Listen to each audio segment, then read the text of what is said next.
Good evening, everyone, and welcome to what will be the last time for the WTCC, the Crest Autosport World Touring Car Challenge for this season. Round 10 at Brands Hatch.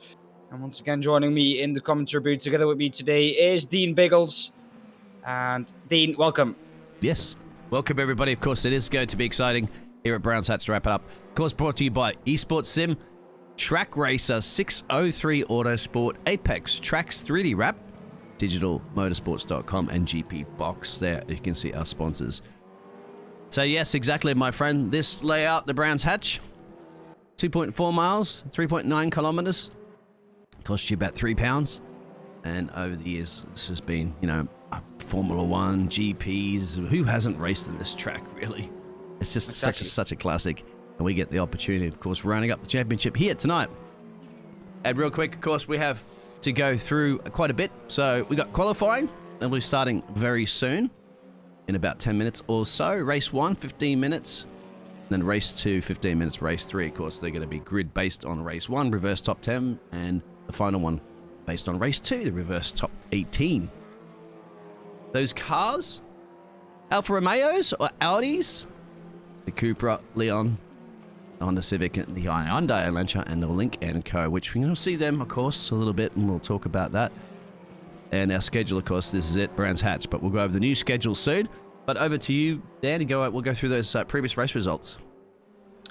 Yeah. In race 1, last time out, it was Alex Everitt winning ahead of Steph Kramers. Sorry, excuse me. Nenad Vladislavievich in P3.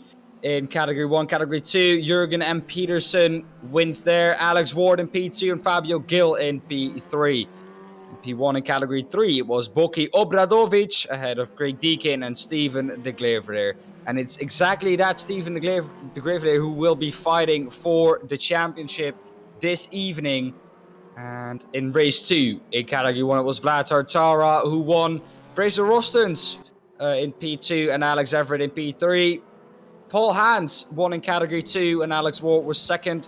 Norbert Juhasz in third. Category 3 was won by Craig Deakin. Boki Obradovic once again in the top 2 and Steven de Greveleer once again third. Then in race 3 it was Nenad Vladislavievich doing what he did best and winning there. Alex Everitt behind him and Artur Makarov in third. Remo Schneider in P1, Paul Hans P2 and Jurgen M. Peterson in Category 2. Category 3 was won by Steven de Greveleer. Craig Deakin behind him, and Rui Sousa in third. Well, how's that for championships as you go over to it right now? We all know Alex has got that C1 championship, mate, but it's still close battles, isn't it? And the rest of the field there for the 2 and 3rd, 4th. Yeah, it's rather close between Artur Makarov, Nenad Vladislavievich, and Vlad Tartara, all fighting for that second place in Category 1 this evening. And there's only 10 points in it from the top 2. Or from second place to 4th, basically. Behind that, though, it's Fraser Rostens also in a close battle together with Ian Deeney and Jeff Perkis. There are 8 points between P5 and P7. So a lot to fight for this evening here in Category 1. Neil Craven 8th. He's kind of in, a league of his own at the moment. Neil Man's Land. Yeah, exactly. Neil Man's Land. Varga Gabor in P9. Just ahead of Victor Gorik. That will be a fight for P9 and P10. Didn't take long for those puns already, did it? But here we go. This is... No, it didn't. C2? Category 2, though, was won. And that championship was won by Remo Schneider last time out at Silverstone. Norbert Juhasz in second. Alex Ward in third. Fabio Gil in 4th. And 5th is Ricardo Pessoa Santos. A little bit further or a little bit bigger spread of field here in Category 2, so not as close as in Category 1. Ricardo Pessoa Santos in P5, Rory O'Shea in P6, P7 for Jurgen M. Peterson, P8 for Elliot House, P9 for Robert Stoden, and P10 for Paul Hans. Then we will move on to Category 3 with Craig Deakin, and that championship can be won by both Craig Deakin and Steven de Greveleer. We saw it in the results from last race. Those two really well balanced with each other. So it's going to be close, of course. Steven de Greveleer wasn't happy with all the drop weeks. It was Craig Deakin actually leading the way with 14 points there. we'll keep you up to date this whole evening about that championship standing. In third, there it is, Anastasios Georgiadis. Absolutely love that name for the last time this season that I will say it in this format. Gabriel Lopez in P4, only 2 points behind him.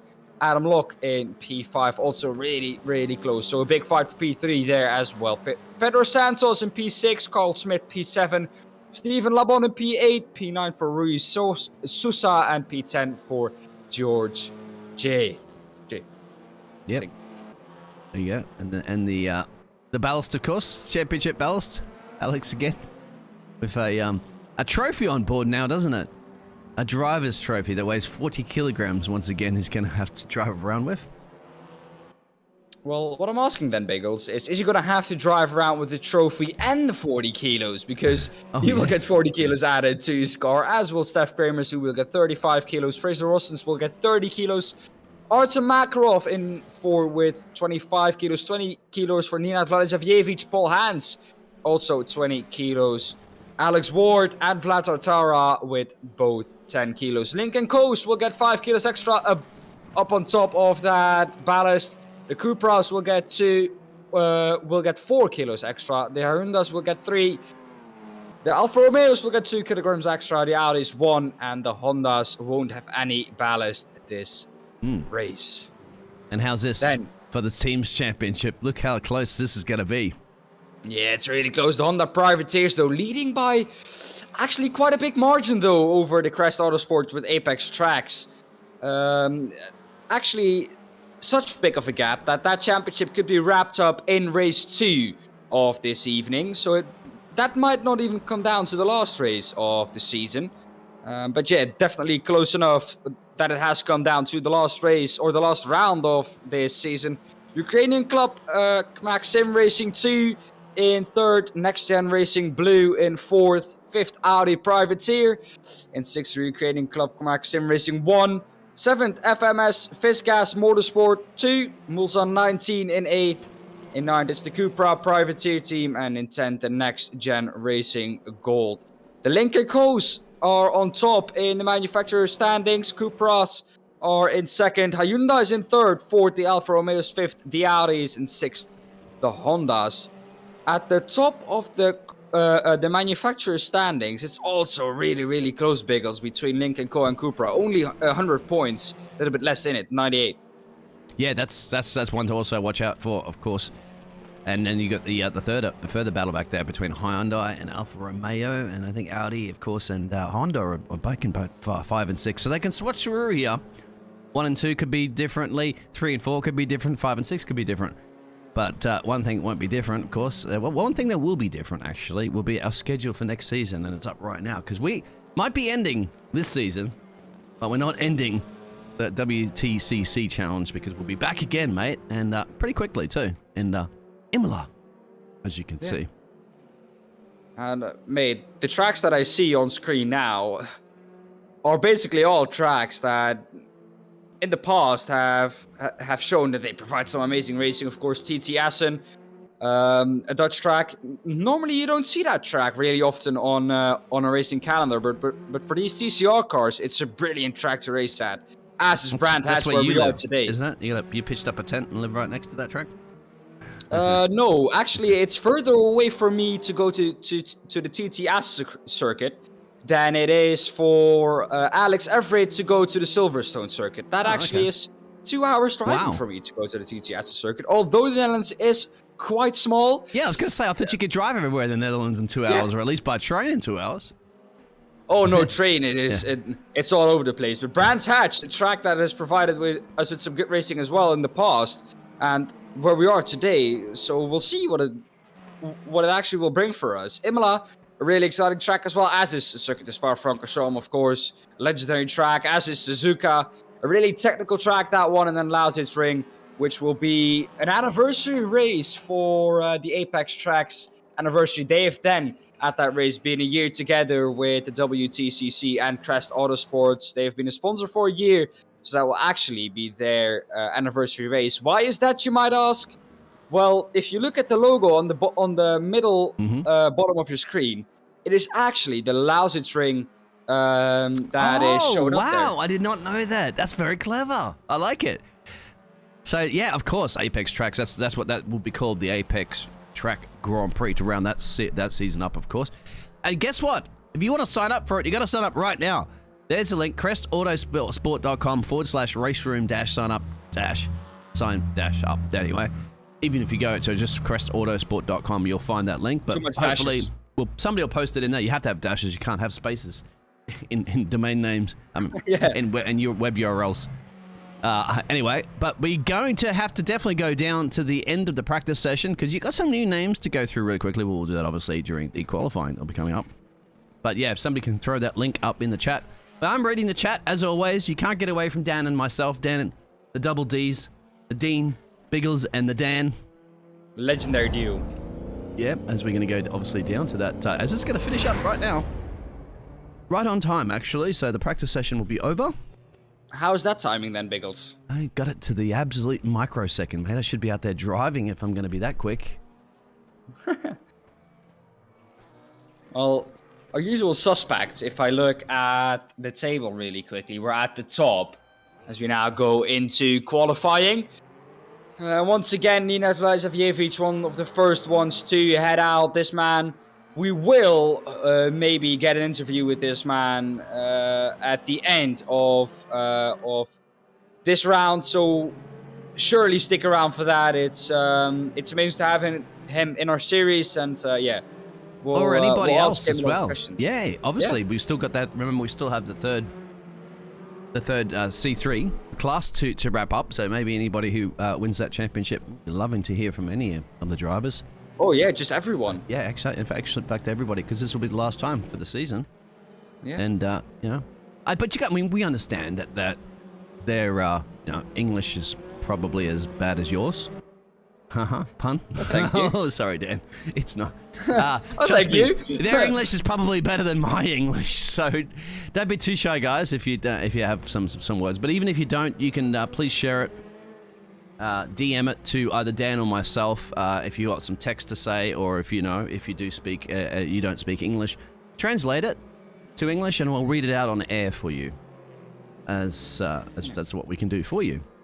Biggles, I have a quick question for you. Quick fire questions. Mm-hmm. What's your favorite corner on the track? I'll just go over mine. It's definitely Paddock Hill Bend. It's a really, really quick corner. It drops away from you.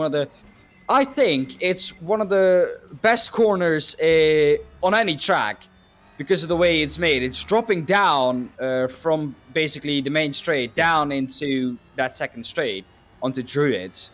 But man, it provides such a challenge. Oh, it is.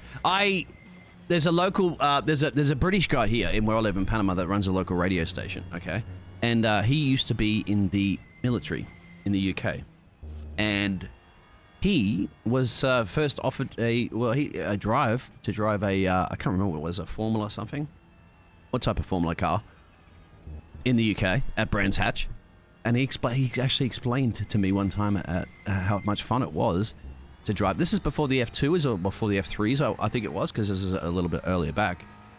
And he loved it. He was talking about going over the hill and like how you just can barely see anything, you can't spot it. And he's like, there was a car that was spun off there and he almost avoided it. He was quick enough, actually. They offered him a seat. But because he just signed up in the military, he couldn't. So he could have been ended up as a racing driver. But he explained so much about the Brands Hatch to me. I was just like, wow. I mean, I probably should have called him up and had a listen to him before about that. But you're right. The elevation changes are the great thing about this track that make all the difference. You can see right now how much you're going to drop down here. And then you got to sweep it over the left. And you got to remember the car's just trying to use its body roll down. So you're hitting the brakes and the rear end of the car's sliding out on you. Then you got to get the power and climb your way back up the hill. This is just like, honestly, this is my favorite UK track you're going to find. Yeah. Well, we still haven't heard what your favorite corner is, Biggles. I don't know. I still don't know the corner names. That's the problem. I don't know. Maybe I'm just trying to see which one they go. I can't tell you the corner names off by heart. That's your job, research. You could take Paddock Hill Bend then, and I will go for Sheenies, because that corner as well is the corner that I think is coming up, because they all look the same. Yeah, this one blind over the there. crest. Yeah. Really tight on entry, and then you go into Sterling's, the left-hander. It's that corner as well, man. It's just almost the opposite of Pedicle Bench. You go over the crest, it's a blind entry. On exit, it's really tight. If you touch the grass, you're off because all the weight of the car is on the left-hand side or on the left-hand side tires. It's just, it's a corner where you're on edge every lap. And if you want to be quick here, you have to be on edge there every lap. Yep, I got my track map up now. That's why you heard the dingles in there. It's not somebody entering the store or the booth. Every time somebody comes in, we get a little bit of the bells. You're right. Maybe Druids, I'm not sure. We're going to go obviously, but hello, everybody. Sage, you can't race. Ricardo Sanchez, he can't race, but he loves this track. Yep, thank you very much. Well, at least you can tune in, mate, and race with spirit and give us some information as well, too, as a race driver that you've been racing all season long here with Crest Autosport's World Touring Car Champion, as well as everybody else. Give us your favorite corner of this track as well.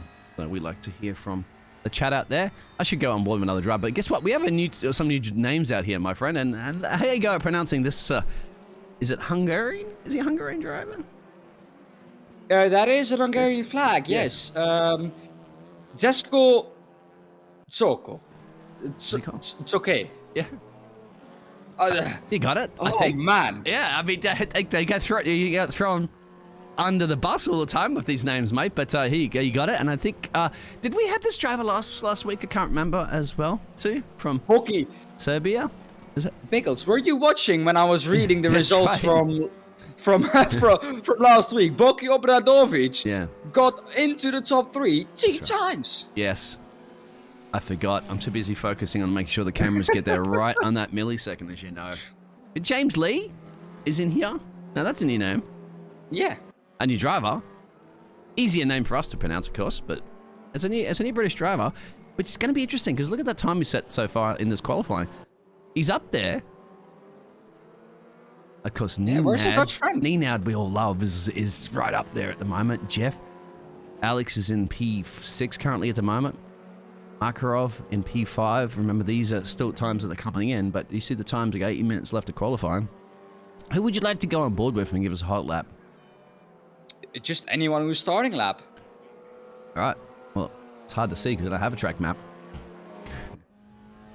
We'll go on board with... we'll go on board with... Who's the possibility of winning the... That's it, wrapping up that...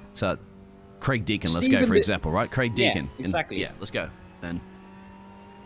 Well, Craig Deakin, we're coming down the back straight here. We're dropping down now.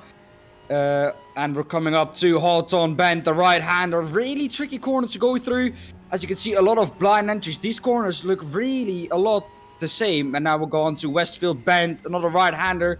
Also, not a blind entry, but at least a blind exit. You can't really see the corner exit. Then now my favorite corner, Sheenies. What a corner this then is. Some people also call it Dingle Dell. It's what you prefer. And then we go on to the left-hander of Sterling's.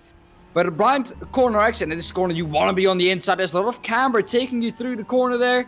And then we have a little bit of a rest down clearways. Then we're coming on to Clark Curve, the right-hander. Also really easy because it's off camber, this one. And on the outside, there's not a lot of room for error. There's gravel on the outside. So if you touch it, you're off into the wall. We're coming down the main straight, then Brabham Straight. Yes. And now dropping down Paddock Hill Bend. Another great corner. Biggles' favorite corner. Look at it. You drop down. Then you have a little bit of a straight once again up to Druids, a corner that goes on for quite a while, really. And Craig Deakin is coming up to complete our lap. We started it at the back straight. We have Cooper Straight and Surtees to go, another left-hander here. And we go on to the Cooper Straight. And we have a little bit of a rest once again. A tricky corner, this Surtees, because you have a lot of different lines you could take through there. And Stephen de Greveleer, his main championship rival, 14 points behind Craig Deakin coming into this round. So, and you can also tell me... Oh, yeah, absolutely. Sorry to cut you off there. Can you also tell me... Go ahead. I'm not cutting you off again. Well done, Biggles. Biggles, that is a gap that you can definitely close up in 3 races' time. True. There you go. Let's get the gap right now. You won't see a gap between these gladiators out on track, mate, because you've seen it all season long, haven't you? If gap car, and hope nobody gets burgled out there from James. James is everywhere, isn't he? Well, James, yeah, I'm sure you would love to be here and casting with us for the final race, but of course, James is a very busy man. James puts on this broadcasting network. Check it, top right-hand corner. That's his his initials. So he's everywhere, once again. But yeah, to go back to this, I mean, because this track, you mentioned these corners, right? Now, Brabham Straight, we all know Jack Brabham, right? Classic, Australian. But you got Clark Corner, you mentioned, Jim Clark. We got McLaren, Surtees, of course, Cooper Straight, Graham Hill Bend. But the other ones, now that's interesting. What about Howard's Hill? I guess that's just the name of the hills. Paddock Hill, Druids. I don't know any champions that are named Druids or Clearways, perhaps. Or was Clearways a previous Are you asking champion? this to me? Yes, I am. I thought you'd done your research. No, I did not. I just know the corner names, and I do, of course, know Brabham, Clark. I know. We all know Hawthorne. We all know Cooper Straight. It's those are some legends, but the rest no Dutch like names in there, Sheeny. is there, my friend? Oh, shots are fired. Oops. This is my last time commentating here on the Crest Autosport channel. Well, Biggles, this gap is bigger than usual. 3.5 tenths at the top of the field. That's true. It is, because it's a lot larger track too. Remember, it's a lot longer track than what we usually are used to with the shorter versions of the track. And I wonder if this one has a similar name to Silverstone, because you know, it used Silverstone back in, I think it was in 1947. It first started with a whole bunch of blokes that got together and go, let's just throw some cars around a track as quickly as possible. And of course, they hit a mutton, didn't they? They hit a sheep. Murdered a poor sheep. They called it the Mutton GP. Wonder if anybody ever did this back in the day in Brands Hatch. But Biggles, how can you hit a sheep? It's not like that. Talk to them. It's because remember, it's an old abandoned airfield at the day. They were living nearby. Yeah, they just like a sheep could probably had sheep all around the place. Yeah, but a sheep isn't fast. It's not like it's all of a sudden gonna run in front of the car. If you see it, it's not all of a sudden gonna run one on the other side. It's slow. It's a sheep. You need to go back and talk to them. And that's actually interesting too, because Silverstone doesn't have the elevation change that you see here in Brands Hatch. I can understand Brands Hatch, right? Flying over a hill at 200 miles. Well, probably going about 100 miles an hour back then, but and then all of a sudden, a sheep, and of course you'd be going exactly, and you probably would hit it, but yeah, I don't know, Silverstone. That's one for you guys to do a little bit of research on. That's what I've read. Now, information's information, but somebody has to... I've got some information, Biggles. Yes. That the name that I just had difficulties to pronounce. This one, yes, the Hungarian. Yes, is pronounced as Deso Choker. Deso Choker. Okay, thank you very much for that. We did get that on race control, so that's awesome. We'll be up, well, obviously race control will be updating us about all the situation. And, well, we still have Elliot House to set a time, because he's running out of time. 3 minutes and change. Gabriel Lopez has got a time. We still have one more driver yet to set a time, Vlad Tatara, but is Vlad having any ban or anything like that? Not quite sure. And we're going to smash it for you, Mr. James. Thank you very much. Why? For what, James? Am I not old enough? Am I missing something? Probably talking about the 1947 GP back in Silverstone, but then again, I'm not old enough for that either. Maybe James is, maybe. I don't think James is. He's not that old. No, exactly. Unfortunately, I don't even know if the guys are still alive that started that GP, but we forget Silverstone. We've been there before. We're here at Brands Hatch now, and we're here at the business end of qualifying as well. That's only 2 minutes and change to go. And Nenad, and go pronounce his fantastic last name for me. Vladislavievich. Is on pole currently. And Ian Deanley is I was going to be can't be my name. Sorry, Ian. Deanley. I'll get it wrong. Is it D? There's no A in it. Whoa! Off the track a little bit from Elliot House. That's not going to help him, and I don't think he will set a lap time. He won't set a lap time right now. Not like that, unfortunately. No, but with the lap being that long as well, Biggles, is that maybe catching people out, because we've had a lot of short tracks this season. This is one of the longer ones, and oh, mate, Elliot House is all over the place. Has he done his practice? I think he's just going to give up at the moment and just say, you know what, I'm starting at the back of the grid. Let's just make it work. He's going to have this man, of course, Gabriel Lopez from the closest country to me, geography-wise, of course, in Colombia. And all the usual suspects I probably should have gone through. Obviously, the Portuguese driver, Fabio Hill. You have Norbert. Just somebody's off on the track there. I love, the Norwegian, the Danish names. Can't give me that one. And Norbert, Juhasz. We're going to go through them anyway, because we have multiple races. I think at the end of the round, we've seen everyone. Yeah, that's true. Ian Dealey's he's still going. So can he possibly do something about dethroning Nenad on this for the final time of qualifying? No. They're going to return back to the pit lane. I think that pretty much might be a job done. Yes, it is. He doesn't have enough time to go back round, and that is qualifying done. And the gap in the end was just over 110. Nenad Vladislavievich taking pole position in the last round of the season. Ian Deaney behind him, Geoff Perkins in third, James Lee in fourth, and Artur Makarov in P5. Once again, I forgot how to pronounce that name. We'll get back to you. Jesho Choker, I think it was. Yes, it is, correct. Alex Everett in P7. In 8th, it's Fabio Gill. Fraser Ross in P9. 10th, Alexander Nagachenko. 11th, Alex Ward. Remo Schneider, P12. Norbert Juhasz in P13. Jürgen Madsby Peterson in P14. Nigel Stock, P15. 16, Craig Deakin. 17, Ryan Hand. Bolt Boki Obradovic in P18. Carl Schmidt, P19. Stephen de Greveleer in 20th. Paul Hans in P21st. And Gabriel Lopez in 22nd. Stephen de Greveleer, though. Yes, go ahead. Biggles, I want to touch on.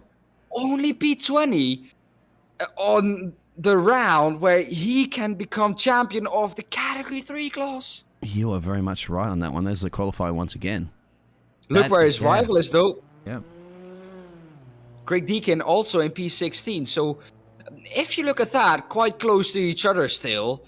But only 4 places in it. But in the end, Stephen de Greveleer, with already a deficit in points, now also starting behind his rival, it's just not helping. He's got to be, there's 3 rounds, of course, so you might not, qualifying might let you down that one, but of course, the race results of the race points paying positions. But he knows it. We have seen people slice their way through the pack before, haven't we? Could be a major incident during any part of the midfield and stuff like that, because once again, it's Brands Hatch, we don't cover it. We haven't seen any major real contact, have we, between any of these drivers just under the practice sessions earlier and the qualifying session. We do apologize about the qualifying, not trying to just get the correct timing there. It's a little throws us off with the telemetry as to who's got the quickest sectors and stuff like that. So that's why we kind of turn it more into a podcast at that point, unfortunately. But you can always see in the timing tower who's getting the results and when and how. It's difficult. It's let me tell you, it's a brilliant sim, but just the resources to broadcast on it are not really the best. Can we say it like that? Yeah. But trust me, the fantastic man puts a league on behind the scenes there. Alex is going to have a chat to him, and we'll get it sorted out, because it has to be one of the biggest, if not, it's the best. I'm not sure about if it's the biggest or not, but a race room. It's the biggest in the UK. There you go. And Ricardo Santos has said Gil is pronounced Jill. There you go. Thank you very much for that. So we got Jill. Yeah. So I posted that to you as well. So Dezo, Choker, and Jill. So it's Fabio Gil. Fabio Gil. Yeah, he's not on track at the moment to show you that. He's right there in the pit lane. Yeah. Here he is. The man in the Alfa Romeo. Yeah. Qualified, I think. I'll show you. 11 or 12, if I'm correct. I will show you that in a second. Just give me 1 minute, because I'll I think it was around that position. Yeah, I'll put this up in the qualifying so that we can actually have the stuff in the background. There it is. Carlos, while Biggles is doing that, make sure to, of course, P8. subscribe to the channel and hit that like button. I can see we have 16 people watching, but only 4 likes. So, crack that like 9 button likes, up a little mate. bit. 9. You spoke too soon. 9. They're hitting the like button now. Oh, they're really quick. But yeah, Fabio Gil in P8. So he was rather quick in that qualifying session. And he's got this man right behind him there, Fraser. So there it is as we go back to the live entertainment, of course. With a little bit of warm-up time about to run down. in Brands Hatch? Well, Biggles, I do feel bad now because we've pronouncing Fabio Gil the whole season instead of Fabio Gil, and now the last race we pronounced it correctly. So yeah, it's because sorry Ricardo. Yeah, because Ricardo was in the other races. He was racing. He couldn't tell us, and thank you very much for that there, Ricardo. If we're pronouncing, is it Ricardo, like Daniel Ricardo? Is that the correct way of Ricardo? Ricardo Pessoa Santos. Yeah, you got that. Does that it sound like give us a thumbs up if Dan got that nailed? Well, apologies, obviously, to Fabio Gil. But guess what, mate? At least we got it done by the end of the season. Yeah. Well, I will now say my apologies for if there is a Fabio Gil creeping up in the heat of the moment. But I will do my best to keep it at Fabio Gil. But yeah, it's just what I'm used to at this moment in time. So have to get that out of my system first, and then get Fabio Gil in once again. Alex didn't even know that as well, too, in the background. So, hey, surprises are going to creep up on all of us. That's the key. Who's going to surprise the final races and do something about it? I mean, who's going to dethrone Alex? Let's say Alex has got the championship wrapped up, but does Alex want to go out and with a massive, bang? Could be. I always say a massive bang. It's usually a bad term to use in motorsports, of course, because that means the car's going to blow up. But is he going to want to win back here, just down the road, of course, from where he lives? He lives in Silverstone, near Silverstone, and he's going to do Brands Hatch, of course, to prove that the British are some of the best drivers in the world, right? Dutch, Max Verstappen. Max Verstappen has won the championship before, so nothing wrong with that. Well, we'll not go into detail with that because that just will create a different kind of discussion in the chat, and we do not want that. It's a good discussion. I'm actually supporting both. We've had British drivers dominate. We've had now Dutch drivers dominate. Serbian drivers dominate, maybe, with Nenad next season if he comes back. Well, maybe I've heard rumors that he might join AlphaTauri. Oh, that'd be interesting. In the future. Yeah. We gotta hope he comes back. You saw the video of everything. We spoke about it last week and a few times before. Everything he has to do to go through to drive, which is a miracle. It's amazing. Oh, look at that. Yeah. In the chat, Ricardo Pessoa Santos says, my name has been always pronounced correctly. Yay, which is amazing to know. I got something right. Exactly. That means I at least got one name right for the whole season. Brilliant name, though. I always love those. It rolls off the tongue, mate. Portugal names. Anyway, who's going to be rolling off the line first? Can Nenad hold it into turn one? That's going to be the key.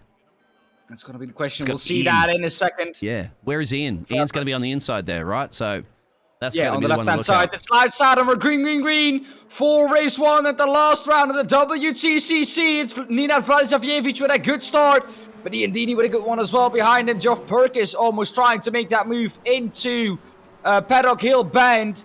But they all get through cleanly. It looks like now trying it around the outside is Geoff Perkins. Is he going to be able to make that one stick? Not really at the moment, but he will have the inside for the next left-hander. Yeah, at the moment, Biggles, we're away cleanly. Yes, amazing. Look at that. You can see the pack they make their way down one of the short straightaways here. Jeff's really trying to put pressure on his fellow countryman of Ian for that P2 position. Nothing Nenad has to worry about as he gets away with this one. And there's a little bit of swirling at the moment. He could probably overtake there to clone the way back down the hill.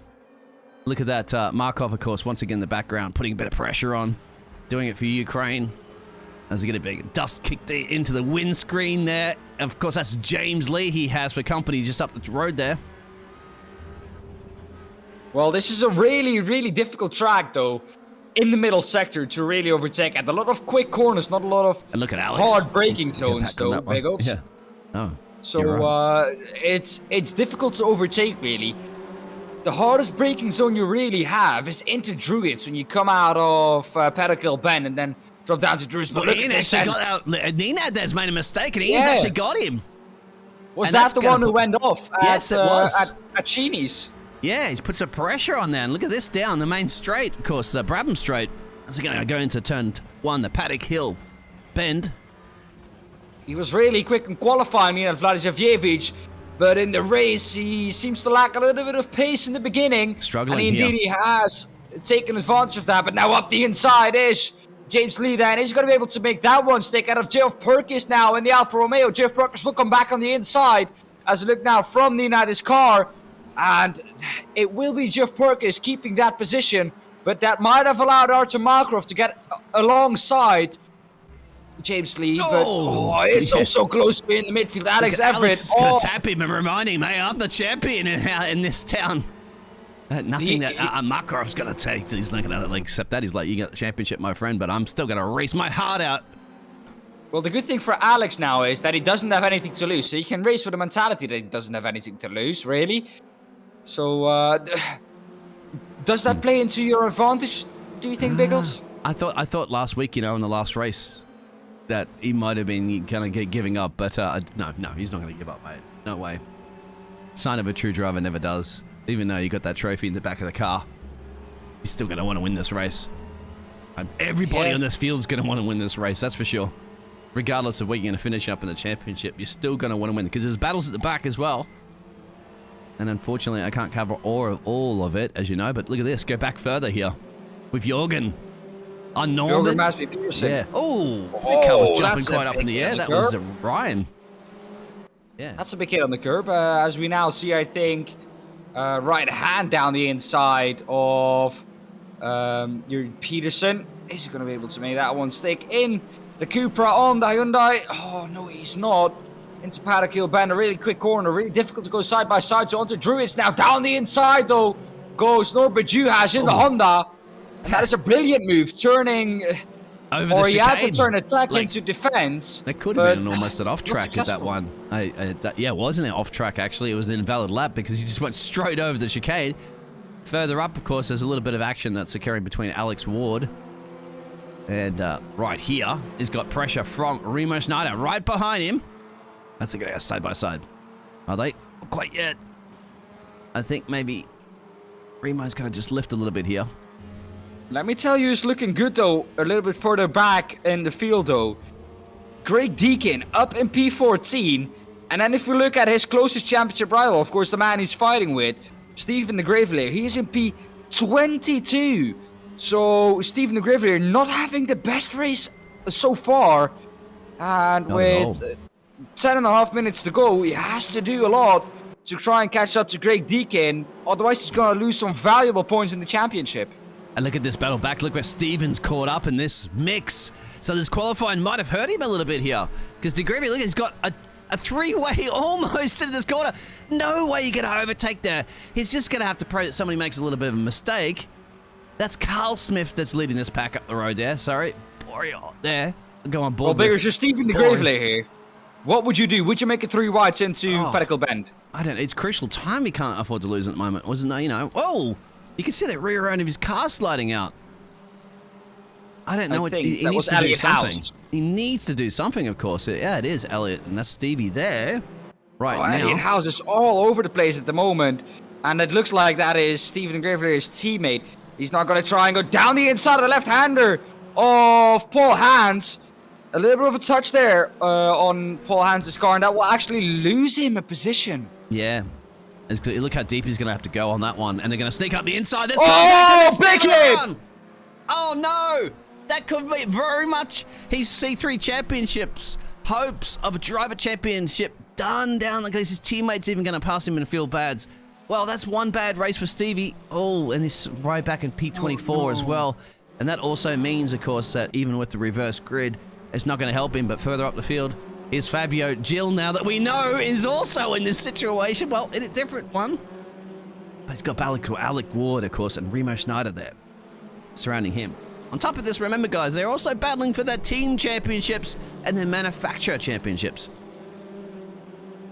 Yeah, of course. And it was Fabio Gil, pronounced that correctly this time round, who qualified in 8th but has dropped down 3 positions from his starting position. Of course, is now behind Remo Schneider, trying to make up that position once again. He's going to go around the outside of Pedicle Bend now into Druids. Really difficult corner to stick around the outside because, well, it's even difficult enough going through their single file on the inside. to not come down to the left-hander, or also a really tricky corner, Biggles. If you go wide there, once again, because the corner does lend itself to, and you touch the grass, you're off. Yep, you're right. Absolutely. Go back to this. Look at this. Go back to leading this one. Guess who's back? Nenad's back. And he wants this P1 because he lost it a couple of laps ago to Ian that we're riding on board with. And I don't know if Ian's going to yield, but this is a 1-2 race at the front, my friend. And then you've got a huge pack in the middle that we'll go back to in a second.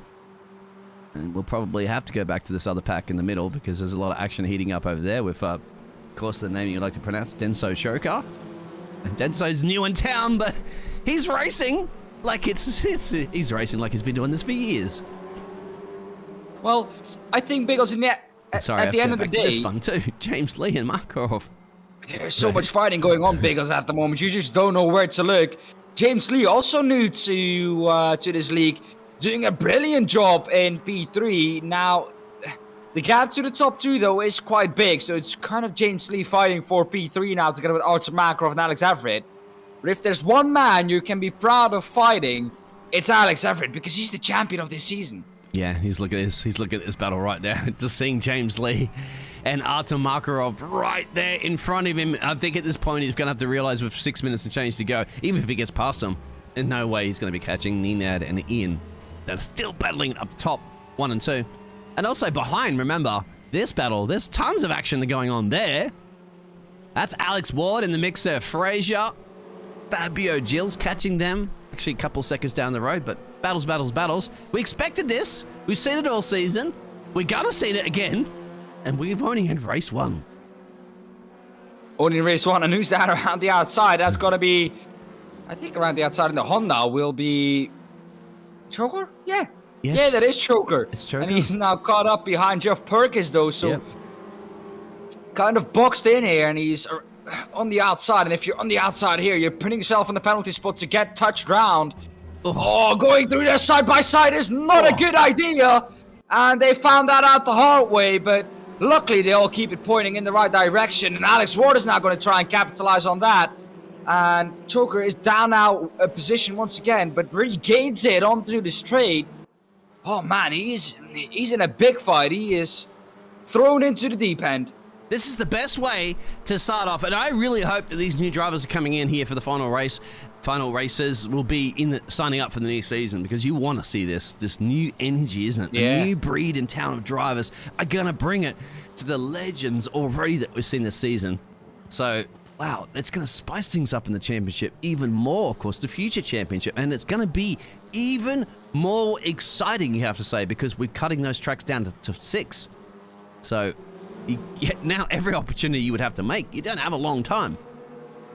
No, you don't. And, well,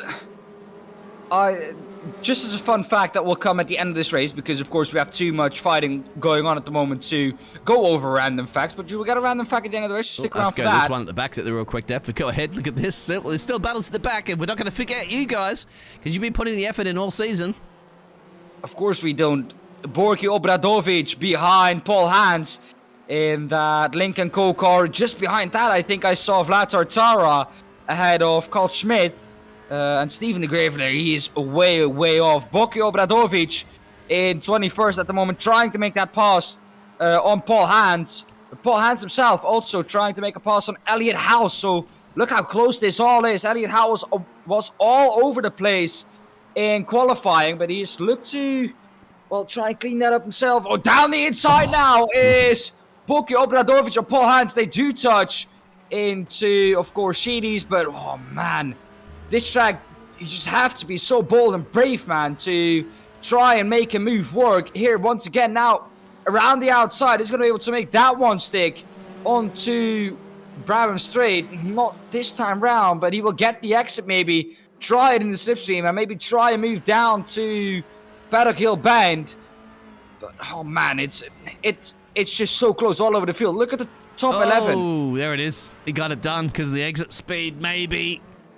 All right, guys, you got a little bit of racing to do, because I've got to go back to focus on other parts of the. I wish we could focus on all the racing at one time, but we can't with a couple minutes to go.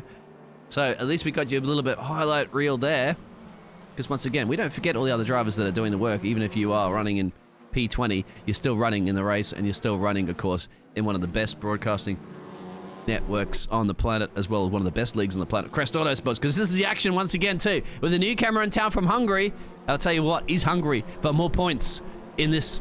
He's hungry for more positions. There it is, and those puns are coming thick and fast already. Yeah. Well, as always with you, Biggles, Fraser Roston's defending from Joker, and at the moment he's doing so successfully. But look at the exit speed. He's going to try and do it around the outside. Once again, a popular overtaking place this, or a popular place to try it, to try and force the car to the inside and get the exit speed onto Brabham Straight, and then try something down the inside of Petterkill Bend. But it looks like it doesn't even have to come down to Petterkill Bend. They're a touch in a straight line. Alex Walton, they're trying to capitalize on this as well, and they're both off. And they do keep it managed to go in a straight line, but Biggles, that was a little bit clumsy in a straight line, really, wasn't it? And Fabio Gil's, absolutely it is. And Fabio Gil's, sitting there going, all right, guys, now that you got my name correct all season, I'm going to show you what I can actually deliver here for Portugal. Of course, he started in P8, but now down to P9. Has gained back a couple of positions, because remember, at the start of this race, he was in P11 after the start, so he has got back some positions. But Fraser Russell now is the last one he has to get back, Fabio Gil. To Nigel get back to the place where he started. Nigel stuck low. On the Ukrainian driver, I saw somebody go completely off into the fence in the background, if I'm not mistaken. But we'll keep an eye on Nigel right now, trying to bring it to Ukrainian driver there of Alexandra, and I can't pronounce his surname, but tell you what, Britain has supported Ukraine during their tough times, so let's see. But on track at the moment, it's all neutral. They're having fun. Alexander Nakachenko is the one that you can pronounce. Down the inside, not here. Don't know where it doesn't fit. It just doesn't go. Luckily they don't. Not just stuck backside of that one, but you can try there. But if you do, you just have to strengthen up the left-hand side of your car if you try down the inside, because there is going to be a touch. It's just not a corner that is made for you to go side-by-side through. But if we look now back, or a little bit further back, to Alex Ward in P10. Okay, he's trying to get his way around. As Remo Schneider is trying to get his way around. Well, this is probably one of the last times you're going to do it. We might have to go up close enough to the business end, of course, of this race, because we're getting down to it. But we'll see if this overtake happens first. Come on, guys, you have a little bit of screen time. Get it done now. Might do it. Alex is still pushing it. Well, yeah. he has done it. Remo Schneider has passed, but it doesn't look like he's going to hold on for too long. Yeah, so... Although Alex Ward doesn't really get another lap, but because Ninad's putting a little bit of pressure on our race leader here. We'll have to cut back to that one. Ninad has to do it, I think, this lap, because we won't get across the line in 12 seconds' time. So it's now or never for Ninad. Vladislav might force him tight. Oh, that is not the best exit there. Out of, I think... Well, corner end's getting mixed up now. We're so close to the end. Yes, it is. But he's gonna try to. It's gonna be a bold and brave. Remember, at the moment, he just. Do you want to get a race win? Remember, he qualified on pole, and Ian has got that little advantage over him. But how much time is left? 0 time. Here he is with the exit speed. Onto the last straight we go. Nina Vladislav is gonna finish behind though. Ian Deeney, beautiful victory, well driven from him. Ninad Vladislav losing his pole position at the beginning with a little bit of a mistake. And there it is, Artur Makarov just ahead of Alex Everitt. And James Lee, his first race for the series in P3. Because that's amazing to see. And he's bringing it to Top Guns. Remember, they've been doing it all season long. So, hey, Lee's in town. And hopefully, once again, Lee will be one of those drivers that will be signing up for the new season, of course. And anybody else, if you are watching it and you want to be a part of this action, because it's exciting, just ask up at the casting box. Imagine what it feels to be in these touring cars. Wow. This is the World Touring Car Challenge, of course. The world's best. And every nation, almost apart from Australia, is represented here. And no Dutch drivers, unfortunately, this time around, mate. But you're here in the casting box, as well as me, so... we are still representing this World Championship. Although they're not out on the grid, you can never get rid of just one Dutch human in the racing. So You have to do with me now. You have to do with my terrible accent. It's a little bit unfortunate, my friend, this situation with Stevie. Yeah. Because he's going to be finishing plump last, and you're going to go through those results for us, please. Ian Deeney will finish in first out of near. Oh! My computer just did a little bit of a oh. Hopefully we are back.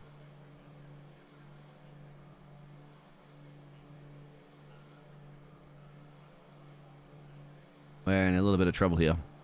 I might have lost our co-caster. Anyway, you can't go through those results. I may be able to try, and I'm having some problemos, so I'm not even going to attempt this one. See if we can get Dan back in here real quick. This is going pearl-shaped right now. Oh dear.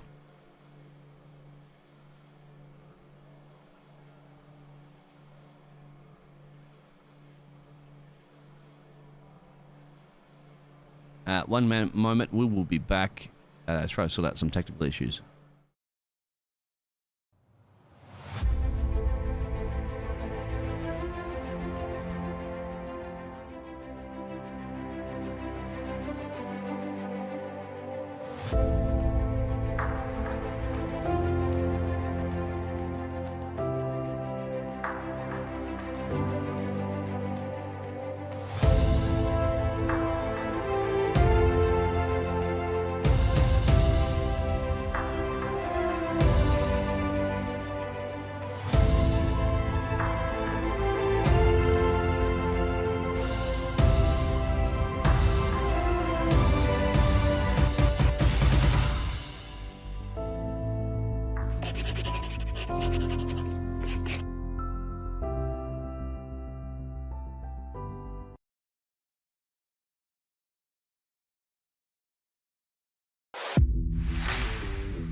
The GP Box is an online marketplace for motorsports merchandise and memorabilia. Browse for a whole range of motorsports products in all forms of motorsport.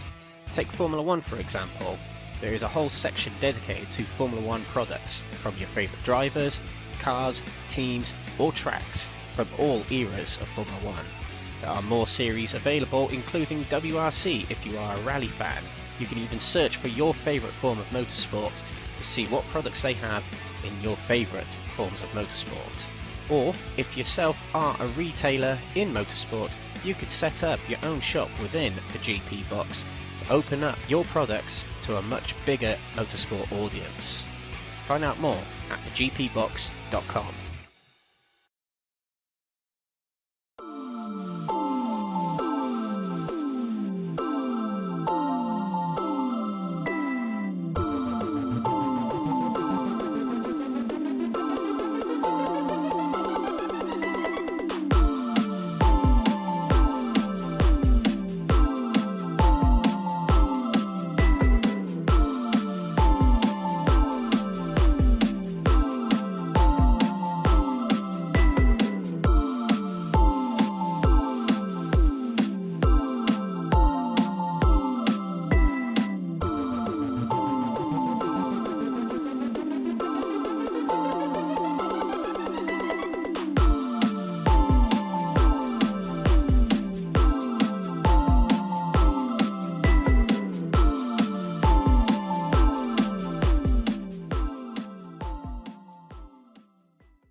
The GP Box is an online marketplace for motorsports merchandise and memorabilia. Browse for a whole range of motorsports products in all forms of motorsport.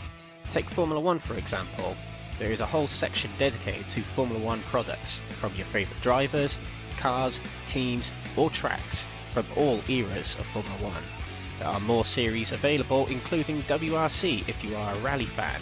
You can even search for your favourite form of motorsport to see what products they have in your favourite forms of motorsport.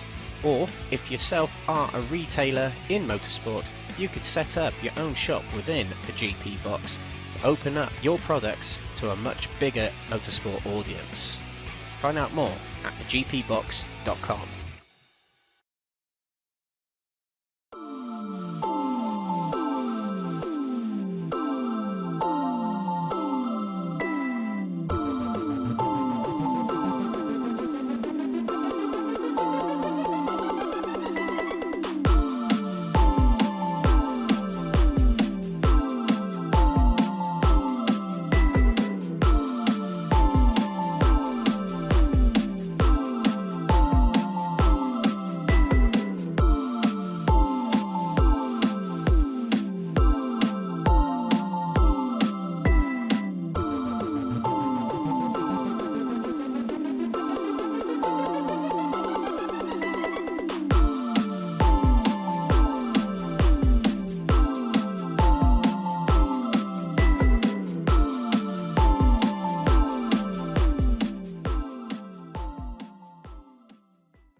And we are back, everyone. Welcome to the track. Welcome to Brands Hatch.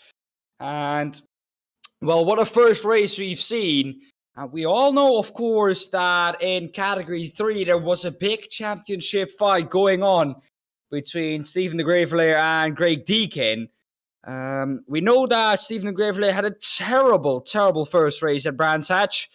And that has resulted in a 29 points gap between Craig Deakin and Stephen de Greveleer. So the only thing Craig Deakin has to do now is finish ahead of Stephen de Greveleer, and that will mean that he will be the Category 3 champion. So look out on the left-hand side of the screen onto the timing tower. It will be Craig Deakin, British nationality, against Stephen de Greveleer, Belgian nationality, and they will be fighting it out for the Category 3 championship. If Craig Deakin once again finishes ahead of Stephen de Greveleer, it's Craig Deakin who will be champion. So, yeah, looking out for that.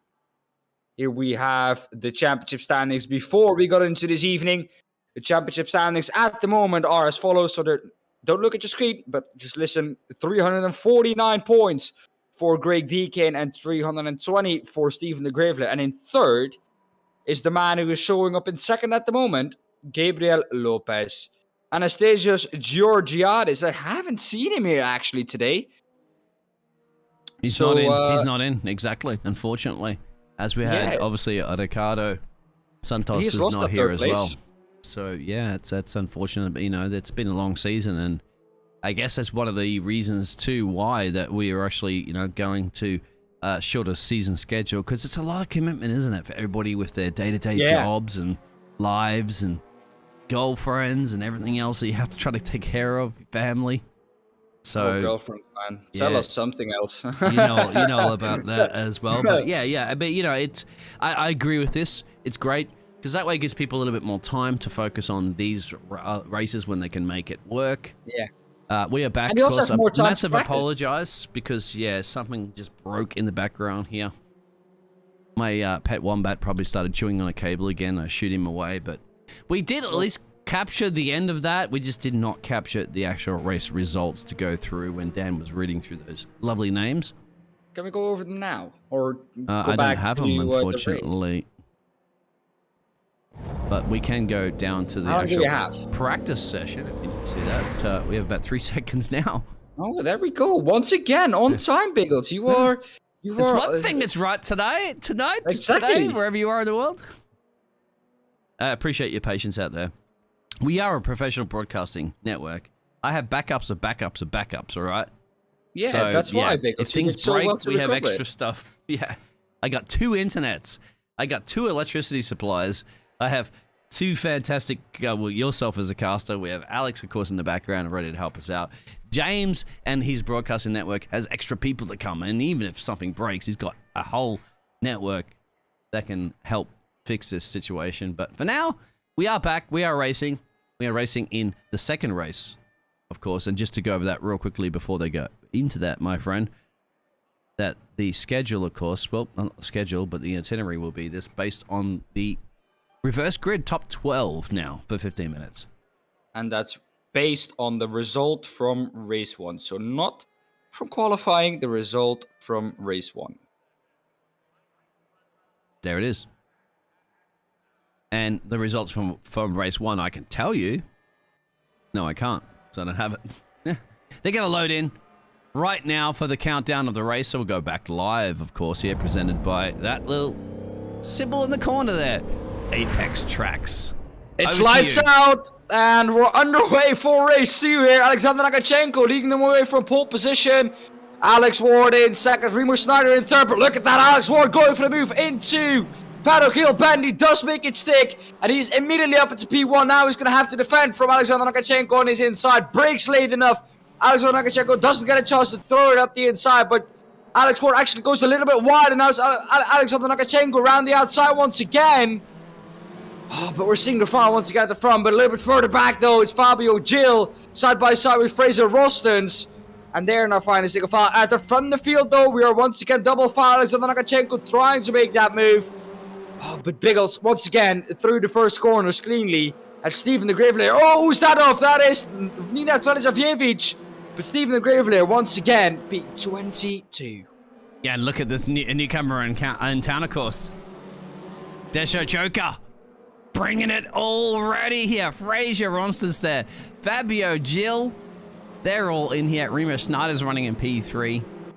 Alex has got the lead of this race. He's going to be under pressure a little bit, of course, no doubt. And I just want to see this midfield, because this midfield action is just insane. Look at this. Yeah, at the moment, though, if we look at the left-hand side of the screen, Craig Deakin in P15. He would now be champion of Category 3. But he still has 13.5 minutes to go. We're only on lap 1 of race 2. So still a long, long way to go. James Lee here defending from Artem Makarov in the Lynx & Co car. And he's ahead of Ian Deeney himself. Look at this then, Remo Schneider looking back from his car. He's now going to be positioned down because Fabio Gil's now around his outside. But he loses a little bit of speed on the exit of Paddock Hill Bend. And that is 3 positions lost almost for Fabio Gil. Oh, but a little bit wide there is, I think, Fraser Rostens. Yes, it is. And that will allow Fabio Gil past. No, that's not Fabio Gil. That's actually Geoff Perkins. Fabio Gil down to P7. So they've basically swapped positions. Alex Everitt now wants a piece of that as well. Down the inside he goes. And, Fabio Gillian dropping down the field faster than a stone in the ocean. I was going to say faster than the 929 stock exchange, and maybe like the unemployment rate right now. Some drivers might need unemployment. Now they won't. They have employment. This man right now from Hungary is bringing the energy to the Top Guns we've seen all season long. And he's got a bit of a problem. Look at that pack, my friend. I thought the traffic was bad coming into Brands Hatch. It's even worse on track. Oh, in the grass pushed off. Oh, that's amazing.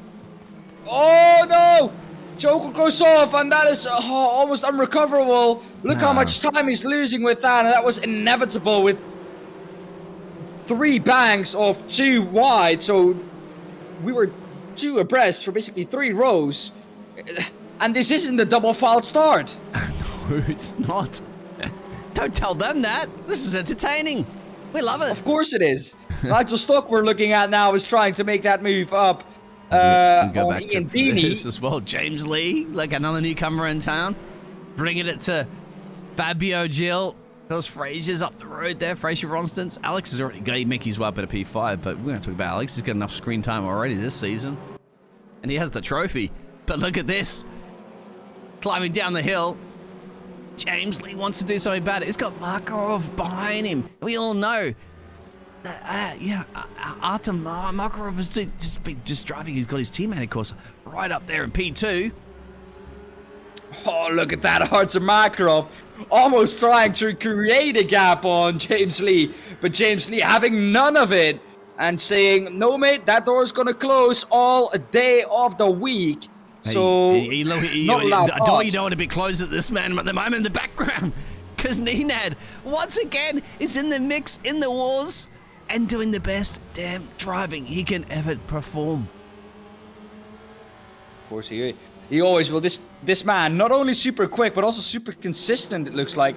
And I think if he's going to be back for the full season next season, he's definitely a man to look out for the championship. But there are so many Biggles at the moment to say that they are part of the overall championship and to look out for.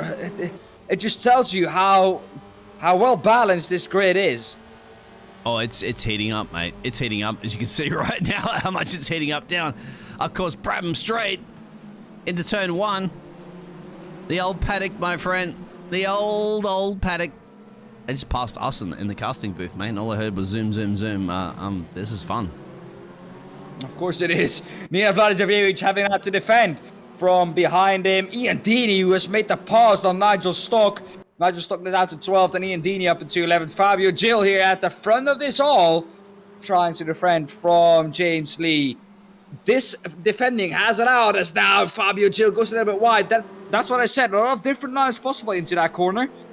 And going out of it now, yeah. Fabio Gil has the better exit. We're going to have to go up at the front at the second there because it looked like they made it beat a little bit of attack there from the man I can't ever pronounce his surname. And now Alex has gone wide. Alexander Nakachenko down the inside, and Alex Ward is down a position. Alexander Nakachenko in that Lynx & Co car. Really quick at the moment. But this fighting has allowed, though, Remo Schneider to get close as well. Yep. So this is about to become maybe a 3 or maybe a 4-way battle for the lead. There is Remo Schneider right there from Switzerland. Alex wants it back. You can see, we'll stay on board there for a second from Remo Schneider because he's got a bit of pressure from behind, but look at that from his perspective. That's a P1 and P2 up for grabs. He's sailing at the moment in P3. Start another lap here around Brands Hatch. 8 minutes to change to go on this race, and once again, the pressure's back on between the top 2. Pressure's back on. Alexander Nakachenko in P1, but having to defend from Alex Ward. He's not going to get this one for free. There's a little bit of a touch, though, from Alex Ward saying, come on, man. You're now in the lead, but you have to be quick, otherwise we're going to be caught up by the people behind us. This man, and exactly. It looks like that is happening. Remo Schneider has now finally caught up to the top 2, and he's immediately going to say, look, I'm here, and I'm not here to sit behind. I'm here to make moves. And I'm here to get past both of you and take that victory. But first, he has to get past Alex Ward before he can get past Alexander Nakachenko. Of course, he can try a ridiculous dive. Time's on his side. He's got 7 minutes and change. Look at him down the back straight there.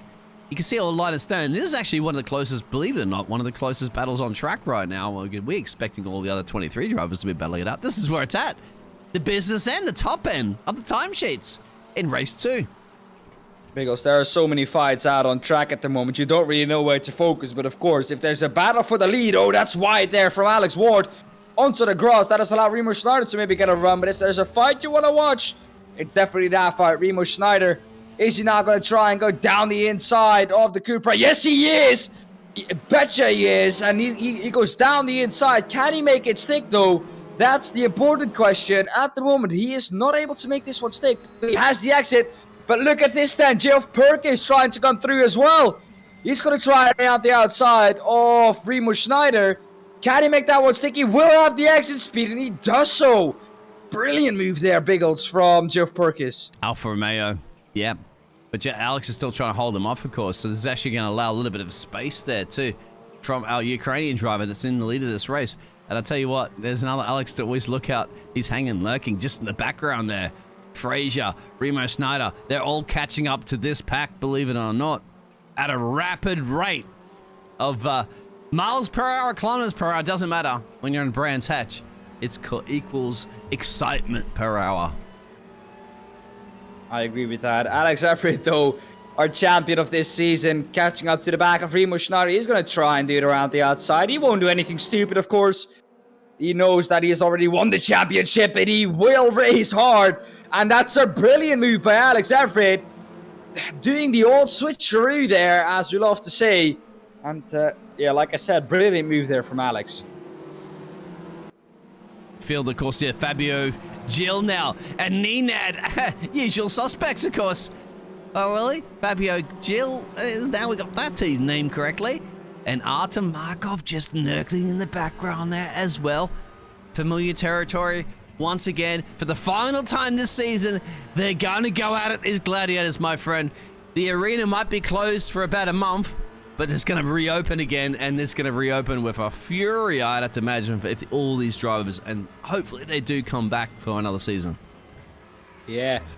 But at the moment, though, Biggles, if you look back a little bit further in the field, Stephen the Greveleer, oh, man, it has all gone to bits, really, for Stephen the Greveleer. 26 seconds behind the lead, 10 seconds, even more behind P20. Can we say, Biggles, that his championships hope are done? Yeah, maybe, but Stevie should be back, of course. Because you don't, and when you're talking about Belgium drivers, my friend, they never give up until you're talking about British drivers at the moment. Look at this pressure. The top 3 here. And now, Ukrainian driver, of course, of Alexandra has to try to defend this massive attack here. 4 minutes and change to go. Look at the exit speed from Alex. Look at the exit speed from Jeff. And that is Alex just behind him there. And that's Jeffrey in the background there in P3. Yeah, but that gap was bigger, Biggles. From Alex Ward to Alexander Nakachenko. That gap was almost around the second. So that tells me that Alex Ward actually does have some genuine pace. So if that tells me one thing, is that he doesn't need the slipstream to overtake. So the slipstream is something extra that he will gain. So I think it's going to be a difficult job for Alexander Nakachenko to defend from Alex Ward here. Jeffrey's Because gone Alex for it. Ward, Jeffrey's gone for it. Geoff Perkins is going to try it around the outside of Pettergill Bend. Oh, it's so difficult to do it here, but he will have the speed. And Alex Ward all over the place. And Alex Ward now down to P3. Geoff Perkins up to P2. And will Geoff Perkins now try and launch an attack on Alexander Nakachenko? Because he looks really quick. He looks really quick, Biggles. He has to. He has to try something right now. He's getting closer and closer and closer and faster, of course. A big problem, obviously, between now we have the battle between the Alexes, don't we? We have the double Ds in the casting booth there of, obviously, Dan and Dean. And now we're going to have Alex in P3 and P4. But we still have this battle for P1 and P2. Let me tell you, if Geoff Perkins wasn't there, it would have been Alex under Nakachenko in P1, Alex Ward in P3, and Alex Everett in P4. So if Geoff Perkins wasn't there, it would have been an all-Alex podium. Yeah, How Jeff, what are you doing with a G G in your name? Get an A on there. I mean, don't you want to score Exactly. an A in class, an A in your driving, an A in your license? He's there, of course. We're having fun. Puns are thick Well, and let me fast. tell you, Geoff Perkins is definitely getting an A on his driving at the moment because He's came from he's come from a long way back in the field. His starting position was, I think, around P6. And look where he is now, P2, trying to launch an attack on Alexander Lukashenko. But around the outside is actually Alex Everett. Both Alexes fighting now. And Alex Everett loving these old switcheroos this round, it looks like, Biggles. And, of course, well, guess who's always in the mix there? Remo Schneider's there. He's never going to yield, my friend. He's just going to look at the two Alexes up the road with a Jeffrey in the mix and Alex leading it. And say, guys, remember my name starts with an R. It's Remo. It's fast. Schneider. He's from Switzerland. Beautiful country. He's here in, the United Kingdom and Brands Hatch. He wants to represent his country, and he certainly is. But there's a little bit of a challenge once again at the business end. But don't mess you with Ukraine. We know that one for a fact. Yeah. Well, Biggles, Jeff Perkins took a different line, blinking to say, "Here I come." It's time for you to defend once again. And now it is not Alex Ward. It's not Alex Everett. It is me, Jeff Perkins. I'm here. I'm here to launch an attack on you. I'm here to try and get past. I'm here to take the victory away from you. And it was almost done by Alexander Lukashenko himself, going a little bit wide on the exit. Now down through Georgiadis. This corner, brilliant corner down. Now the left-hander, and mate, this corner, or this track is just stacked with difficult and beautiful corners. That's why I love it. I told you it was my best track in the United Kingdom. And, yep, I'm sorry that Alex Everett, if I'm going to pitch a tent, I'm going to pitch a tent right next to this track and just live here all day long. You can see battles in the background, of course, occurring. We might have to focus. No, we won't focus on that because this is a Jeffrey trying to get it done, mate. 49 seconds or so. This could very much be the last lap. This is the last lap, Biggles, and he's going to try around the outside of Druids. Not able to do it, but Alexander Lukashenko does outbreak himself a little bit. Geoff Perkins did go wide himself a little bit as well, so that is why he couldn't do the switcheroo. But look at this. Here he is, the switcheroo down the inside now. And can he make that one stick? Different lines through here.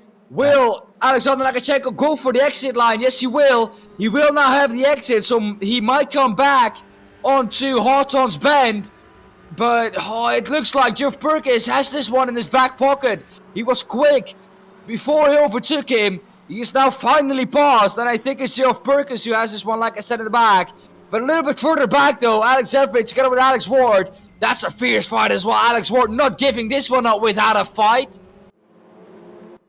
Oh, heart rates are through the roof. Brands Hatch does produce races of all races. The last race of the season. The last couple of corners of race 2. Can Jeffrey hold off? He may very well do this. And he did hold off for a few more laps, just right towards the right place at the right time. Keep an eye on the background, of course. There's the other two Alexes going for it. No, it's not over yet. It's definitely not over yet. It's a run to the line. Geoff Perkins was ahead. Alexander Lukashenko does overtake him once again. It's a drag race to the line. And it's Alexander Lukashenko who will take it if he can go a little bit further back to Craig Deakin, because he's about to cross the line as well. And he's about to become the champion of Category 3. Ahead of... There he is, crossed the line. Craig Deakin, your Category 3 champion of this season. Woo! And, well, if we look at Race 1 and Race 2 here at Brands Hatch, that is very, very much deserved. Stephen de Greveleer, not up to the task here in the last race. Don't know what is actually up with Stephen, because if you look at his past results, he was really quick at Silverstone. He was really quick at the races before that, but just not up to the pace here at Brands Hatch, it seems like. Yeah, just not a day of days, isn't it, for the Belgian driver? But trust me, he will definitely be back with a vengeance. And there's those results. I'm scared to take a screenshot of them, but go ahead. Well, we'll do it this way then. Alexander Lukashenko in P1, Geoff Perkins in P2, Alex Everett in P3, Ford Alex Ward 5th, Remo Schneider, Fraser Rostons in P6, James Lee in P7, 8th, Nenad Velisavievich, Fabio Gil in P9, Nigel Stock in P10, Artur Makarov P11, Ian Deeney P12, Jekyll Joker in P13. In P14, our champion in Class 3, Craig Deakin. Boki Obradovic in P15. P16, Norbert Juhasz. P17, Paul Hans. P18, Jurgen Mesby Peterson. P19, Ryan Hand. P20, Carl Schmidt. Stephen de Greveleer in P21. P22, Gabriel Lopez. And P23, oh man, just wasn't able to read. We'll do it this way then. P3, who was there? I can tell you in a second. P3 was, just give me a second. Yeah. P23. I have it here on screen. I can't take, unfortunately, any of the screenshots. There it is. Flatatara. Yeah. Every time I'm trying that right now, my wombat is biting at me and disagrees with that one. So, unfortunately, I can't get those usual results that we do throw up at the moment there to make sure we can secure that one. But we have secured the fact that Craig Deakin will be our C3 category winner. We already know the C2 and the C1 have been decided. We still don't know what's going to be decided, of course, where it comes to the actual teams championships and all that jazz. Biggles, before we go to that, we now have Stephen in the live chat. Stevie! He says, congrats, Deakin, and well-deserved champ.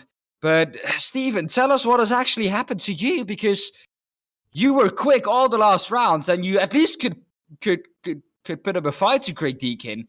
But maybe a lack of practice, it looks like, or I don't know really, but just maybe not up to the task. Nerves getting to you. Tell us what happened.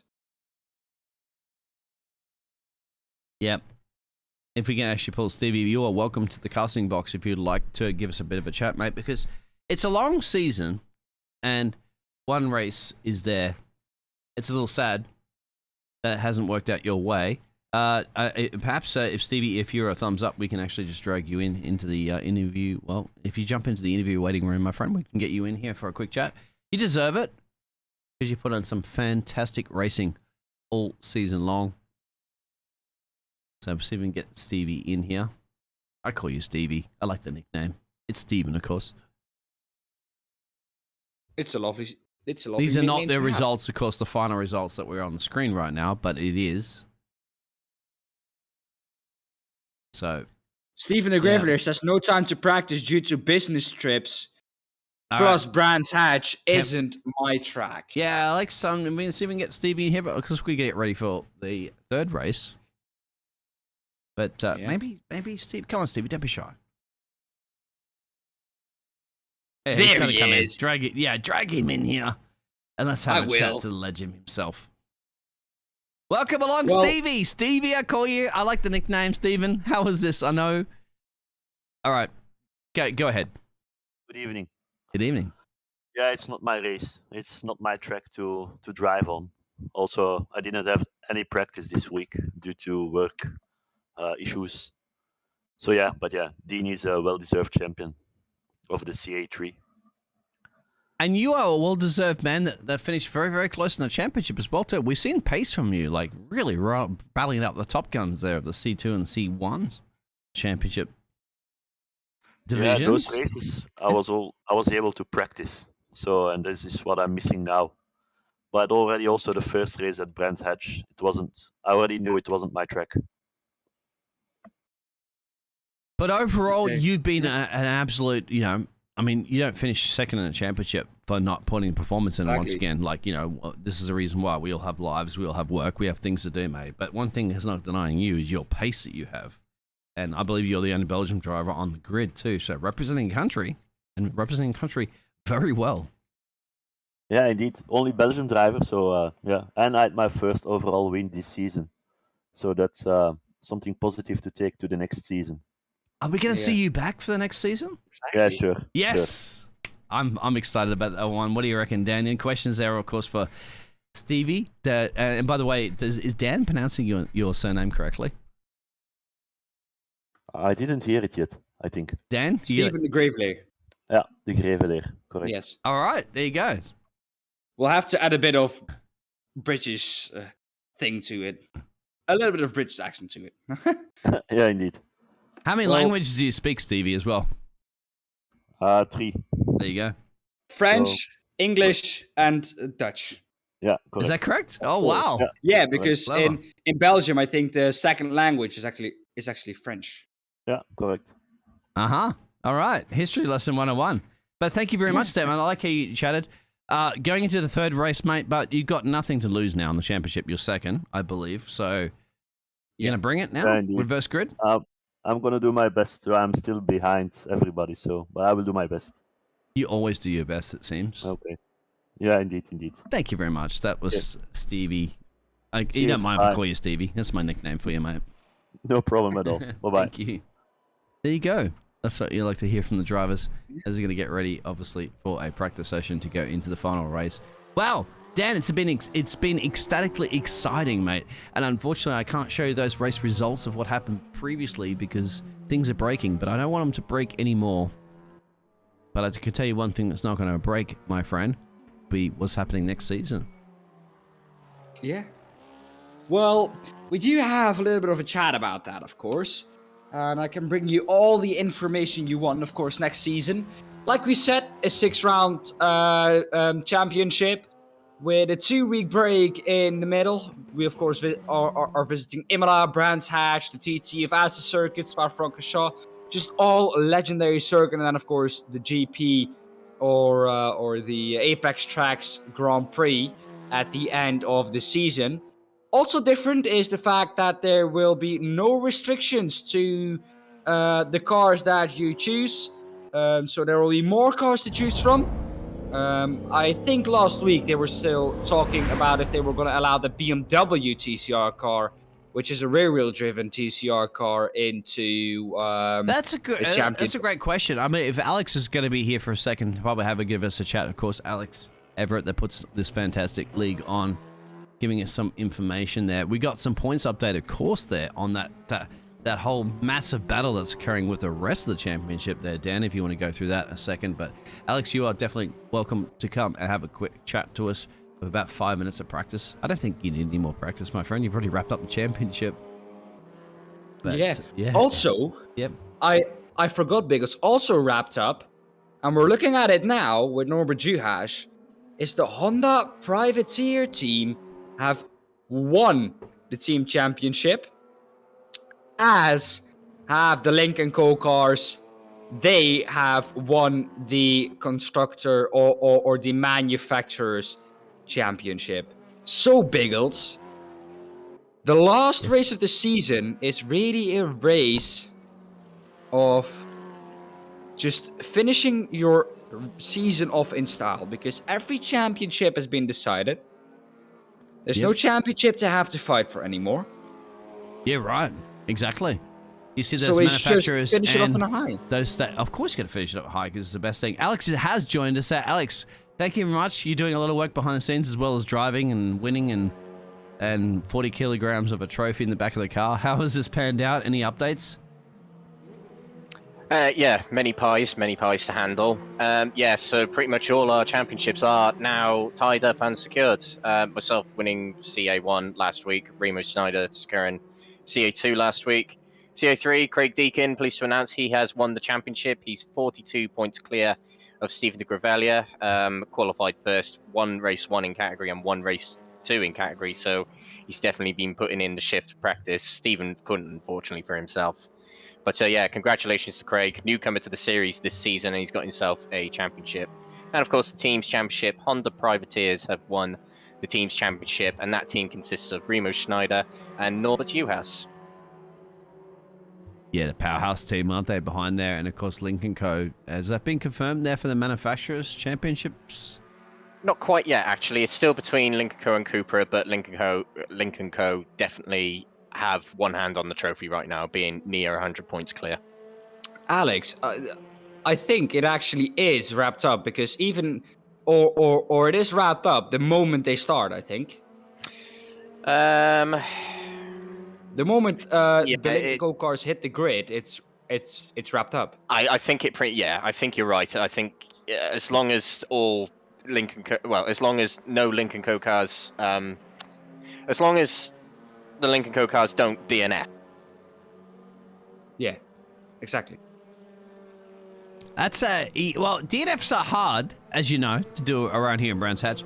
But how is that driving out there, Alex? Like, it's been grueling. It's been bumping. I mean, what has been the trick for you found in the corner of all corners to get overtakes done? Well, I'll be honest, I'm struggling tonight. The Hyundai doesn't seem to gel with this track. I don't know what's going on tonight. But yeah, I'm just managing to, because a lot of people are defending into the corners, it's leaving them exposed on the exits, so I'm just trying to turn in a little bit later on some corners when I'm right behind someone and undercutting them. My dad's listening. It's called the Carly maneuver. He knows it well. Oh. Bit of an in-joke between me and my dad, but yeah. Alex Everitt Sr. So are you proud of your son? He's won the championship. So if you are, I mean, is your dad going to come in the chat? To get your dad to get in the chat there, and obviously in the YouTube channel, and you got, it's right there. To be honest, it's him and my mum. They're the reason I'm winning championships, one championship in karting as well. So yeah, the apple doesn't fall too far from the tree. There it is. Absolutely. I'm still a better driver than my dad, but he had to teach me. All right. You reckon? If your dad gets out and all right, so maybe that in the future could be something we can feature in Crest Esports. It's dad versus son. You know what? you know what? He did message me a few weeks ago, and he said, "I really want to have a go at this." And I was like, "Well, get yourself a wheel, get yourself some pedals." But he's one of those people that he won't do something unless he practices relentlessly for it and becomes good at it. So sounds like you, Alex, doesn't it? Yeah, potentially yes. But it'd be great to get him on the grid so I can give him a good whooping. It could be a great feature event. You're obviously going to have to stay tuned here at Crest Esports, Auto Esports, for that one, World Touring Car Championship. Alex versus Dad, who will win? Could be a great little sprint race that you could do, of course. But well, Apex Tracks may very well present that event, mate, in the future. Just take a look at the chat, Biggles. Couldn't be prouder of your dreams. Stevie! Yeah. I know. There you go. My brother's name's Steven. And obviously your father's name's Steven. Oh, yeah. You couldn't be prouder, my friend. And, well, you should be proud because this man's put on a fantastic league. And guess what? It ain't over. You still have one more to go. And guess what? Even the stream bots, what do you call them? Them guys. The hot tub bots are now spamming this one. That's how exciting this is heating up at the moment. Oh, wow. Yeah, come on, Stevie. You know what? I'm going to back you, right? Because I know, you can't, as Alex is going to say, you can't teach an old dog new tricks, but Steven's going to say, well, I taught this young dog how to drive. There you go. Alex. Of course, yeah. Of course. Well, I got to shoot off now. Yes, one last thing I want to say. Yep. One last thing I want to say before we head into the next race. A big shout out to Jeff Perkis. If he won that previous race, I would have said it would be drive of the season because I was following him all the way through, and it was just a phenomenal drive from Jeff Perkis in that previous race. 2 overtakes on the outside in Paddock Hill Bend was brilliant to watch. But I'll let you guys get on with this final race of the night.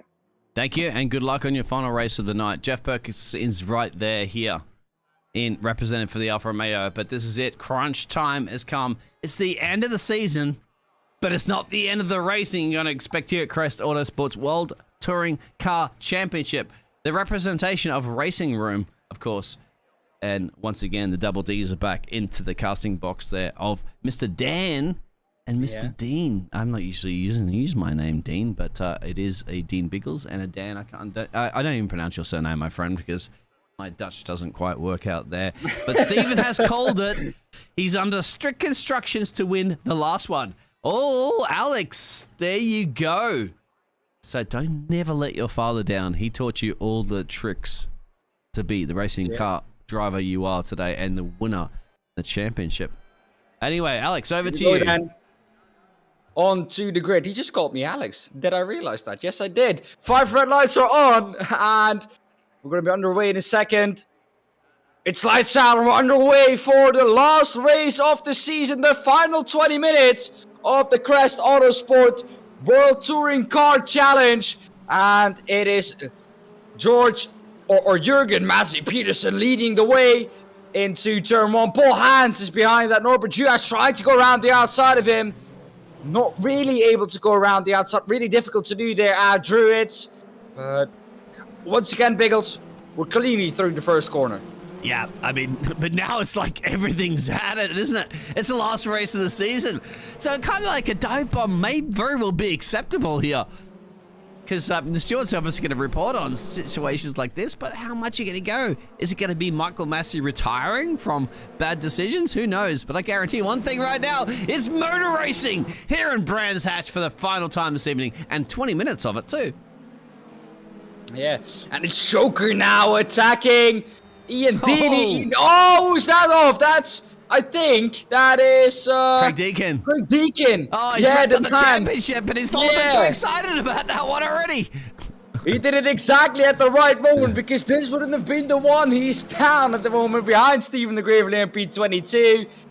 And down, it's basically last place with a damaged car. So look at this not the way to do it. Look at that. Olina Vlajsavjevic round the outside of Nigel Stock. I think that is, yes it is. Nigel Stock now around the outside. He's going to have to stick it, but not really able to do so. Nina Vlajsavjevic up a position. Are we going to see him jump up into the top 3? Because he hasn't at the moment yet this evening. I just want to see Alex Everett at the moment trying to prove to his dad he can get his way up to the top. And there's an overtake. It takes one at a time. Even though he's down P13. One by one with 20 minutes to go is all Alex needs. Yeah. If he overtakes one every minute, then this is going to be some freebies here on the inside. That is not what you want to see, though, is it? No. They have nothing to lose here in the last race of the season. And you can see it by the way they race 3 wide. They're going to go into the corner. And 3 abreast. Artem Makarov behind this all. And it's Paul Hansen, Ian Dini side by side. Both in Alfa Romeo, not teammates, though. And it's James Lee trying to... well, take advantage of this as well. Oh, this is not going to end up well here on this high-speed corner. Look at this. Oh, it is. It is actually this one in behind each other. Exactly. That's what I asked myself. Leading this one. Look at Ian right here. Look at this battle in his rearview mirror going, good luck, guys. May the force be with you. Well, Alex Everett, though, I want to touch it in, though. He was down in P15 at the start. Oh, James Lee there together with... Paul Hans with a little bit of a touch. Oh, and once again, those two are rubbing. Rubbing is racing, as Biggles loves to say. But Alex Everett was in P15 and is now already up into P9. He's back in town, of course. Gotta remember what he's doing. The tools at his disposal to race like this. It's just another level alone. And we're gonna be glad to see him. Look at the different racing lines they're taking. Paul's there. James Lee's just up the road. Nenad's going to make an overtake. Is he going to get 2-for-1 special here in Brands Hatch, Nenad? Oh, look, is that very smart following through. It's Alex Everett. He's now going to be around the outside of Paul Hans. Oh, he's putting himself on the penalty spot, though. But he survives and he lives to fight another day. And Nina Vlajsavjevic, though, brilliant move, I have to say, by Alex Everett, following Nina Vlajsavjevic through. Done by the book, but Nina Vlajsavjevic now trying to overtake James Lee for P6. They're going at it, aren't they, James? We're going to go back here? to the other battle at the moment. Of course, Remo Schneider, Vlad Tara, Alex Wood, and Nanja Kidgod. I can't remember his name, but you can see they obviously represent they're a little bit further down the field, but they're not that far down the field. They're in it. Racing is grinding, and racing is binding, and racing is love. That's it. That one. Want to get one? Hearts out there. I'm showing you in the casting box right now the heart symbol with my hands for this league. Of course. It's just sad that the people at home can't see it, but Alex Ward, though, did a brilliant job in race 1, brilliant job in race 2, but at the moment down at P15. Has some work to do here in race 3. And at the moment, we have just a normal sprint race length. Guess the newcomer in town, my friend. The driver, we couldn't pronounce his name before, but we know it at the moment. It's Desochoka. Desochoka's in town! But at the moment, Norman Juhasz says, I've been doing this all season long, but this is not over yet! Oh, and Choker is off. The Battle of the Hungarians almost ends in complete tragedy, but luckily they do not touch. Choker, though, down to P5 now, and Norbert Juhasz released to try and chase down Jurgen Masvi Peterson. I haven't seen him win overall this season yet, Jurgen Masvi Peterson. So this could actually be his first overall win if he can keep it together for these next 15 minutes. here at Brands Hatch. But yeah, I haven't seen him win in the overalls this season. Yes, but this could very much be the first day for the Danish driver to prove that they're a little bit better than the I was going to say the Norwegians, but I'm sorry, I'm going to say the Dutch drivers, because there are none. Doesn't matter. We're not going to go on those spins, are we? Well, I can't do it to you right now, mate. I like you, Dan. You're a great guy. That's up, but I even like more Crest Motorsports as well, because it's really wide. And that corner, at the moment, we're obviously watching Mr. Artem Markov there in Ian Deanley, and of course, well, who's that off in the background? Someone off into the grass there, threw you breast a little bit further back. Paul Hans was the one who was off. Really well spotted there by you, Biggles, and they're side by side for 2 banks. So, this is an interesting one coming into Battlefield Bend right now, mate. In Crest Autosport, that's what's that. Look at this. It's basically it's a free-for-all match right now, because most of those championships have been decided, but still Pride hasn't been decided. It looks like, though, with Artem Makarov in that Lincoln Co car up in P3, that manufacturer championship is going to be wrapped up as well, together with of course, Vreta Tara, Alexander Nagachenko, Borky Obradovic, and Steven de Greveleer in P2019, 16, 14, respectively, all. Oh, but look at this, then bumping and grinding. Oh, Biggles, this is just what you can see every race. Not only when there's nothing to lose, this is what you just see every race here at Crest Autosports. It's called Crest Autosports for a reason. The world's best touring car racing at a Fighter Racing Room. And look at this. What a better race. Go further out the field, of course, because we have Ian battling it out currently at the moment with Norbert. And you got James Lee in the background, a newcomer in town. Nenad, old school, knows exactly what to do at the right place at the right time. Jorgen still up the road by, well, that's 2 seconds. But still, is this a 20-minute race? We're down to 12 minutes to change to go for the final time this season.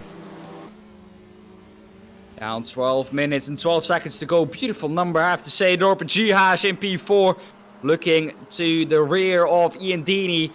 But if we're looking back from Artem Makarov, it's this Ian Deaney that I'm talking about. Oh, that's off into the barrier, harded on the inside. And that is, I think, Fraser Russell's, or no, that's James Lee, our newcomer, with such a good result. It's almost James. up his sleeve there. Yeah. And that is him off into the barrier, hard hit. And he's going to lose a lot of positions. Alex Everitt, though, a freebie for him. Nenad Vladislavjevic, a man who he has fought enough times this season. And he's once again in a battle with him for 5th position. Down the inside he goes. And it looks like he's going to be able to make that one stick. Forces his way through, really. That's how you have to do it in these TCR cars. Grinding and bumping your way through. And Alex Everitt up into P5 now. Hunting down Norbert Juhasz to try and get up into P4.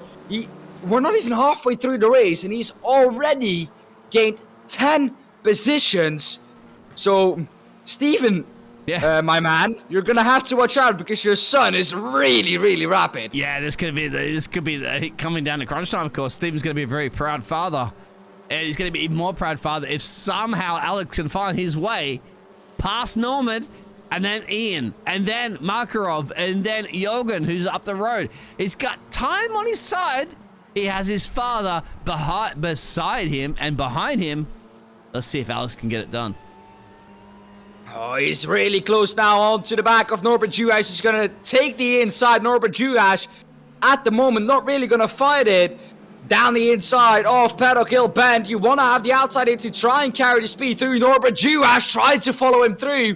But Alex Everitt through before they get to the exit, and now he closes it all off. Oh, Nenad wants a part of this party. Nenad's like, I've seen you, Alex. We've raced before.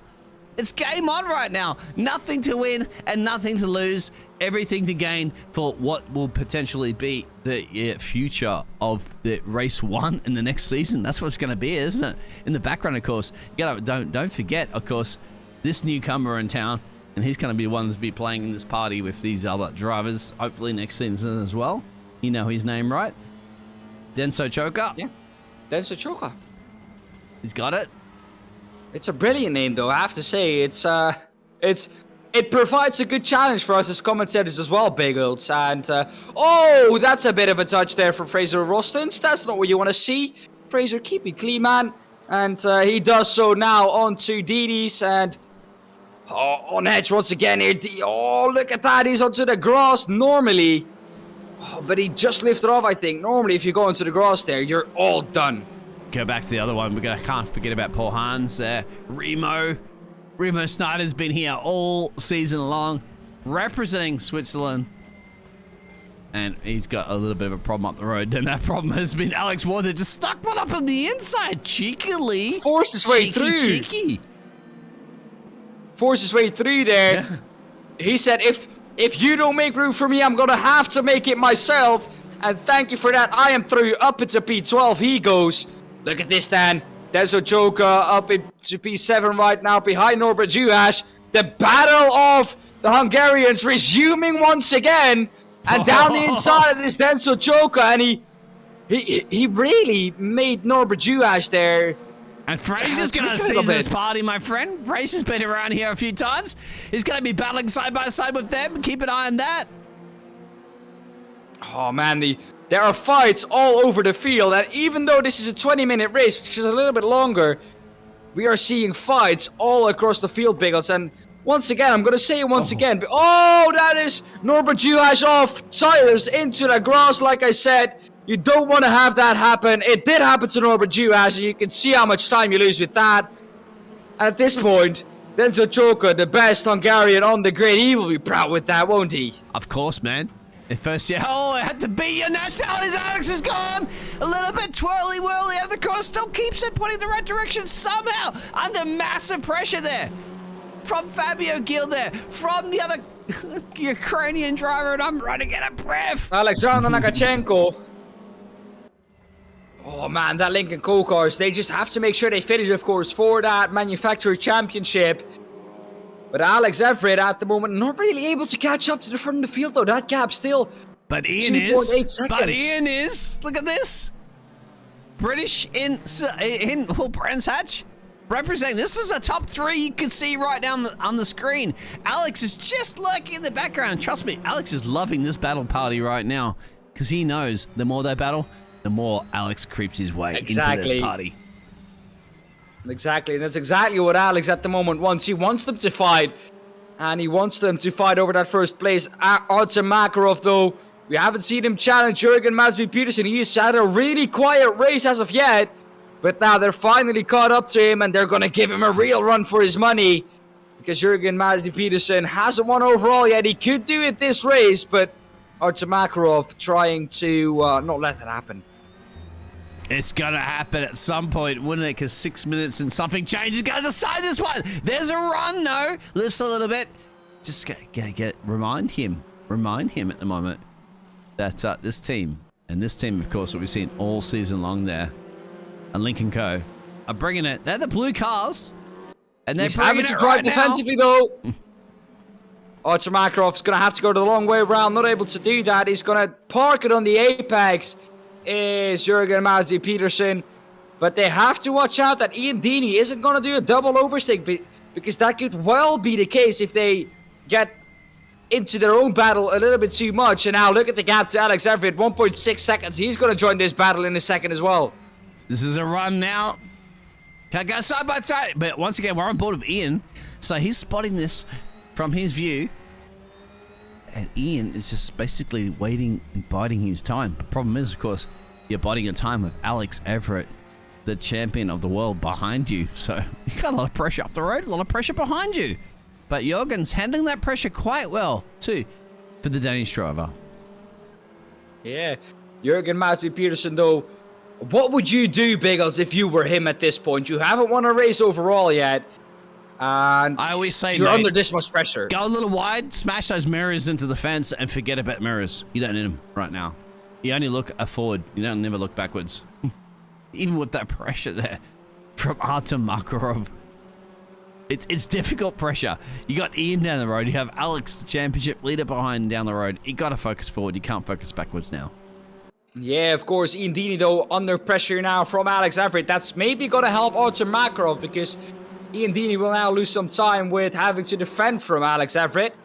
And that might give Artur Makarov the room to try and overtake. Once again, he's going to park it on the apex. Is Jürgen Masvi-Peterson. And he's defending. He's making that car as wide as possible. And I think Artur Makarov has never seen a Hyundai TCR as wide as he's seen it this evening at Brands Hatch. Alex Everitt, though, this has allowed him to catch up. 4/10 is the gap. Artur Makarov going to try it around the outside of Druids. He has a move. He has a run. Around the outside, he will now have the inside for the left-hander.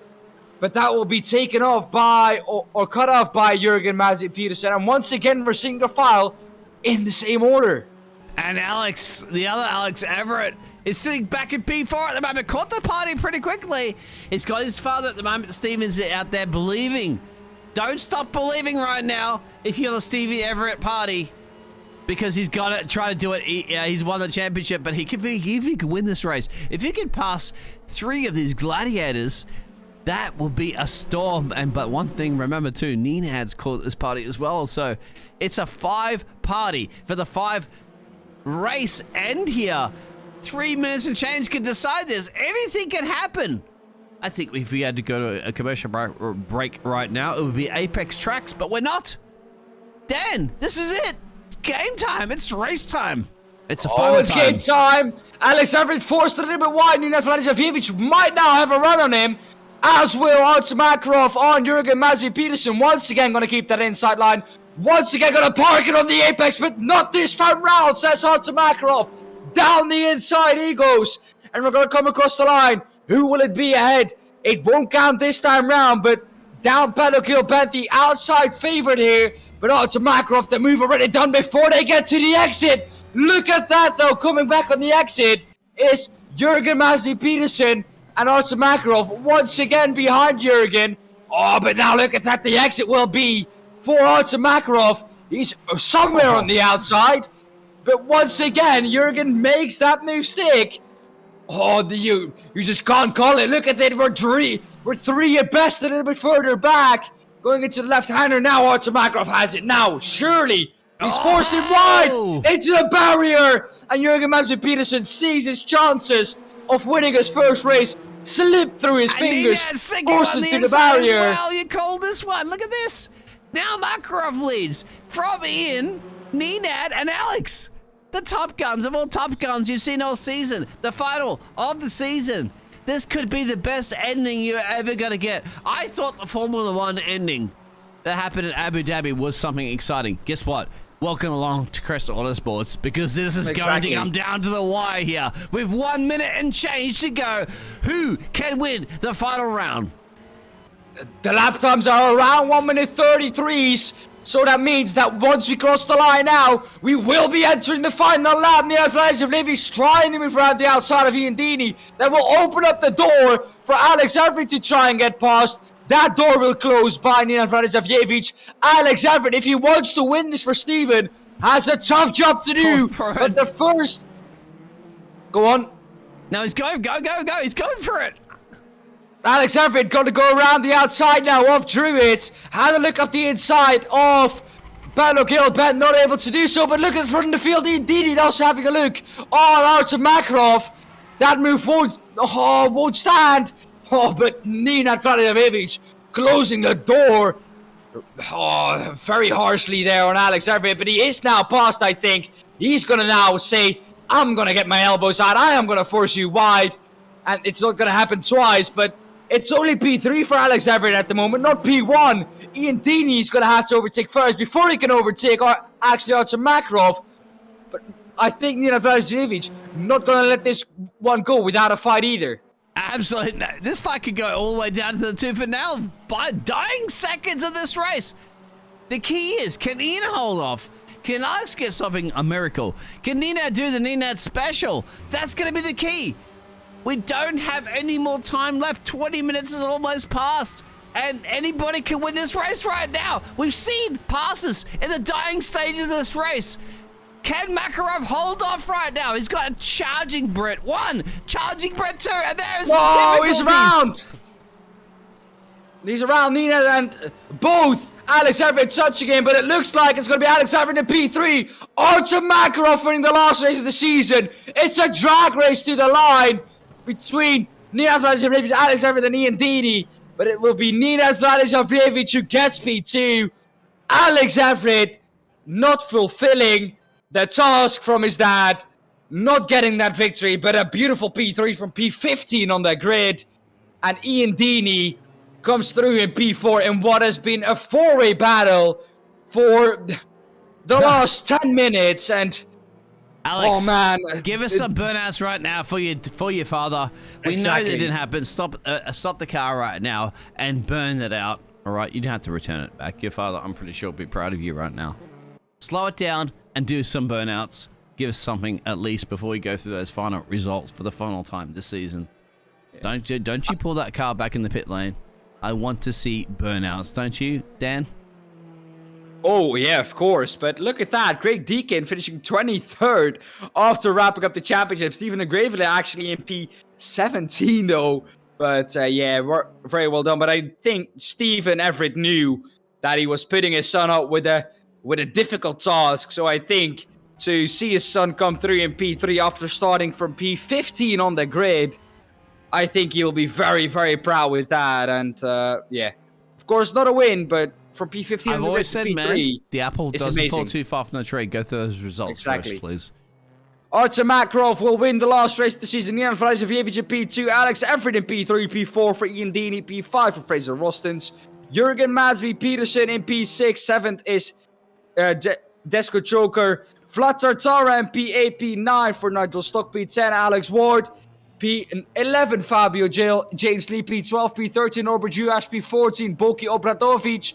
15 Gabriel Lopez, Ryan Hand in P16, Stephen de Greveleer P17, P18 for Alexander Nakachenko, P19 for Carl Smith, P20 Remo Schneider, P21 Paul Hans, Jeff Perkins in P22, and Craig Deakin in P23.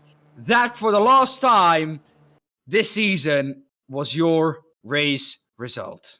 And of course, we had to still vote for our driver of the day that we haven't really had time to even talk about this evening here at Brands Hatch. Really simple. Yeah. My vote goes out to Craig Deakin, winning the Category 3 championship, performing consistently. I don't know what happened in race 3. Was unfortunate at the start, but yeah, that is my driver of the day. I agree. 150.10%. Craig Deakin, you have our driver of the day award, of course, presented by, no doubt, Apex Tracks. Driver Stephen Everett. In the chat, a top 3 from that start. Let's get some chats in here. Over the moon. So who would you like to speak to first? Let's speak to Craig. Craig will be our driver of the day. Pull him into the bus.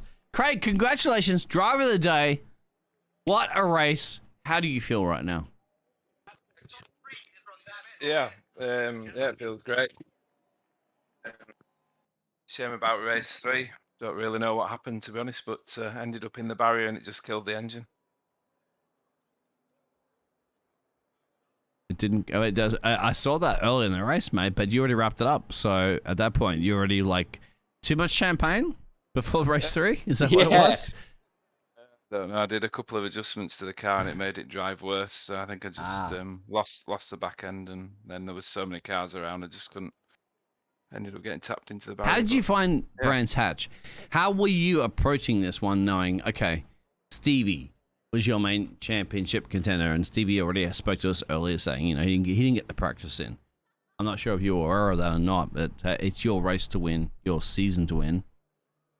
To be fair, I didn't practice either, believe it or not, but I do actually like this circuit, to be fair, so I have raced here previously. So. You are British, you have to like British circuits, don't you?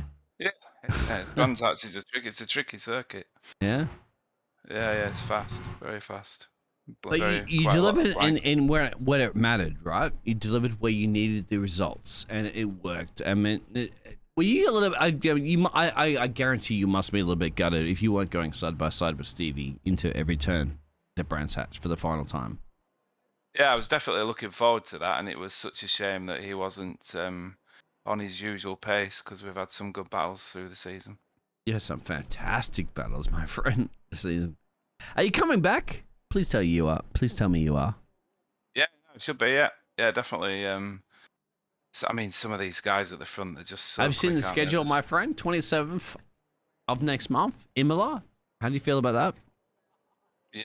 It's not a circuit I've really done much at, so yeah, we'll have to get some practice. But I've been watching the quick boys. The quick boys are so fast, honestly. I just don't know how they do it, but I've That's been why we studying some of categorize them. drivers, mate. And do you think you're Yeah. going to be in the C2 category next season? I would hope so, definitely, yeah. Yeah, because I've had like 7 DNFs this season, I think, so. But when you don't DNF, you have the pace. We got to remember back in, and I'm going to rub this one right into Dan right now, that Max Verstappen used to DNF a lot in his early days in his career, and look what happens now. He's world champion. So, are you going to be world champion next season? We're definitely improving, definitely. I've never raced with such a big field before, so I'm fairly or reasonably new to it. I've done a bit of racing in real life, but it's definitely different on the sim. Could you beat me or Dan or anybody else in real life? Hey, maybe we can There's a organize reason we're here. a Crest Autosport's real racing, real life situation. Yeah, Well, let's get a fun race going. let's and get see how Alex you in here. guys do. Alex can call this one. Alex, let's get Alex in here. Alex, the call is right now, my friend, because the season's going to end. But can we all go out and track and actually just go side by side in maybe go-karts, of course, because I don't think we can afford these cars. Can we do it there? Alex, I know you're the champion, mate, but on a go-kart in equal terms, maybe even Dan and myself could beat you. Hey, there is a shopping cart available on Race Room. That's no joke. It actually is. Yeah, that'd be good. That'd be good fun, wouldn't it? Maybe an off-season fun race. We could drive shopping carts around Nordschleife or something like that. But Alex, you congratulate. Obviously, we're just wrapping it up there. Craig Deakin for winning that championship in the D3. And so the question was asking, is he going to be in D2 in the next season? Because he's pretty quick. It's going to work a little differently next season. Categories will work a little bit differently. It'd be based on. It's hard to explain. It would be based on something else. But how do they find it, mate? I guess crestautosport.com. Yeah, well, you can sign up to next season from the 8th of October by going to crestautosport.com/whatever it is on the thumbnail you can see right now, /raceroom-sign-up. Yeah, next season, there's going to be a lot different. It's a shorter season, no drop rounds. So basically, if you miss a round, you're screwed, basically. But lots of manufacturers are available. A sprint race and feature race format with pit stops involved in the feature race as well. So it's going to be very, very interesting with all the strategies. But the way category is going to work next season, basically the guys who win races overall will be put into a CA1 category. The guys who hasn't necessarily won many races or any races overall will go into a CA2 category. That includes yourself, Craig. And CA3 category will now be for rookies, people who've driven less than 5 races. Alex, tonight, I mean, there's a few rookies that look pretty damn surprising on the grid. Did you not notice those? Desho, Joker, and the other British driver? They might be exemptions, but this should be interesting next season with lots of categories still, but a lot less races, so it's going to be I think it's going to be a bit more frantic, but on longer tracks as well. So yeah, it will be interesting. This season's certainly been interesting to say the least. It's been a bit cutthroat at times, but jolly good fun. Alex, can you ask those drivers out there that maybe not a little shy with their English to DM you, and we'll relay that onto the stream, of course, because we have fantastic gladiators that have done their job all season long. And I do realize that obviously drivers like the Ukrainian driving team and stuff like that, their English isn't the best, but they've translated messages to me before in the past and said, look, Crest Autosport is a league that I love driving in. So if they want to relate anything in the air, I'll try to translate the best of my abilities. Well, Dan definitely will do it a lot better than me. So opportunities right now, guys, because this is the final round, and you're going to have a little bit of a cool down as you get ready to sign up for the next one. But Alex, overall, mate, it's been an amazing season. The sponsors, mate, look at them. Esports Sim, Track Racer, 603 Autosport, Apex Tracks, of course, 3D Wrap, Digital Motorsports, GP Box. Who's been like the real highlight that's supported and helped the growth of Crest Autosports? To be honest, all of them have played their part. They have, whether that's been via affiliate codes, providing funds as well. But I've got to give a big shout out to 603 Autosport. They've been our sponsor from the very start, from when we made Crest Autosport 6 years ago. They've been a part of us ever since then. And what did they do, real quick there, just to elaborate to everybody? What is contributing that 603 have been doing? So 603 Autosport create digital dashboards for track day cars and rally cars. Quite a bespoke little company, but they're supporting us by providing funds that goes towards our website, running our servers, etc., etc. So big appreciation for them. Yeah, 603. Let's get that link in there, my friend, because I'm absolutely ecstatic, because I love, even as a caster, Dan and I would agree, like, if you get a team that's behind leagues that put such great production on, we won't even mention you, Alex, you do too much, but this makes it happen, right? You need a little bit of cash because it costs money, it costs time, and running websites and running everything. There it is, right there, 603autosport.com. If you really have enjoyed this season right now, click on that, and if it helps you and it supports you, do it. I'm not going to tell you to sign up and buy anything.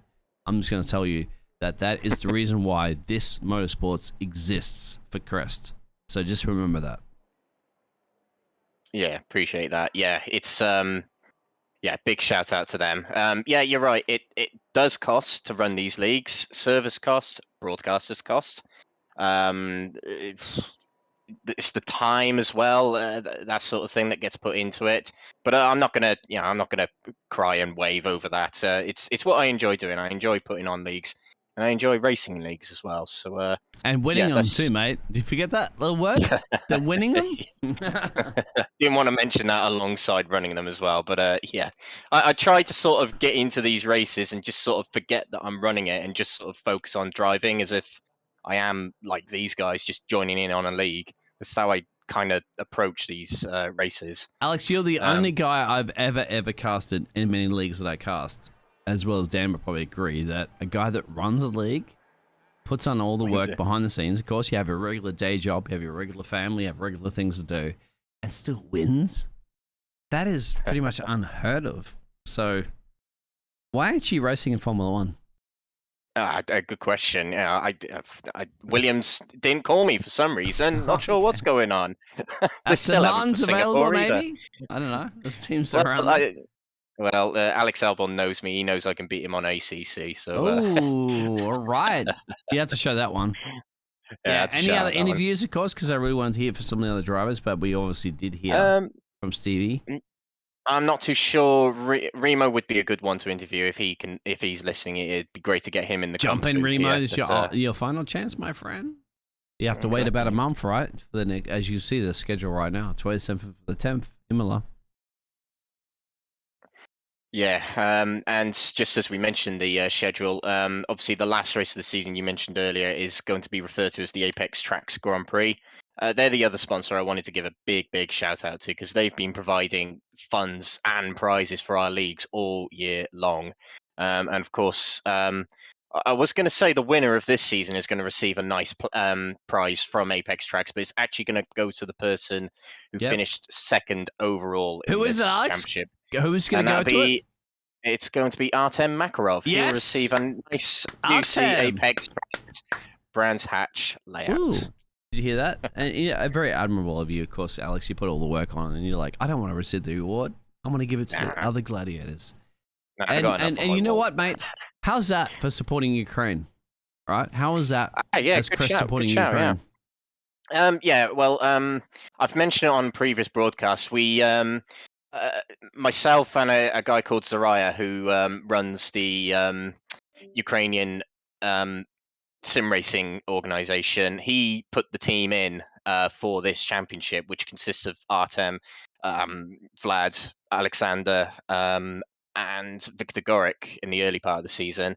And they're a great bunch of lads. We've raced with them for many years now. We enjoy racing against them, and we fully support them in what's going on over there at the moment. Apparently, they're kicking butt at the moment, so I'm very pleased about that. Well, they're kicking butt on track as well, my friend. Did you see that little pass on the race 2 towards the end? Damn, you don't with Ukrainians, my friend. Nice. They're brilliant bunch of guys. We love having them in the league, and we hope to see them back next season in the same car, teaming up themselves to try and beat us Brits, Hungarians, Belgians, etc., etc. I know you mentioned the Hungarians. What about the Netherlands drivers? Anyway, we'll talk about that one. Oh, we might see Steph Kremers. Steph Kremers was a brilliant driver last week. We do have an interview. We do have an interview, I guess. So maybe we have to drag a gladiator in here. Let's get him in. If somebody waiting for an interview. Yeah, I will get him in. Yeah, Remo Schneider waiting in the waiting room. Remo Schneider, hello and welcome. First time we're chatting to you after your celebration, after your great driving, and thank you very much. The German driver, I believe. So, how has it been this season for you in Crest Autosports? Sorry, I didn't understand. The stream was somebody with better English than me explain it.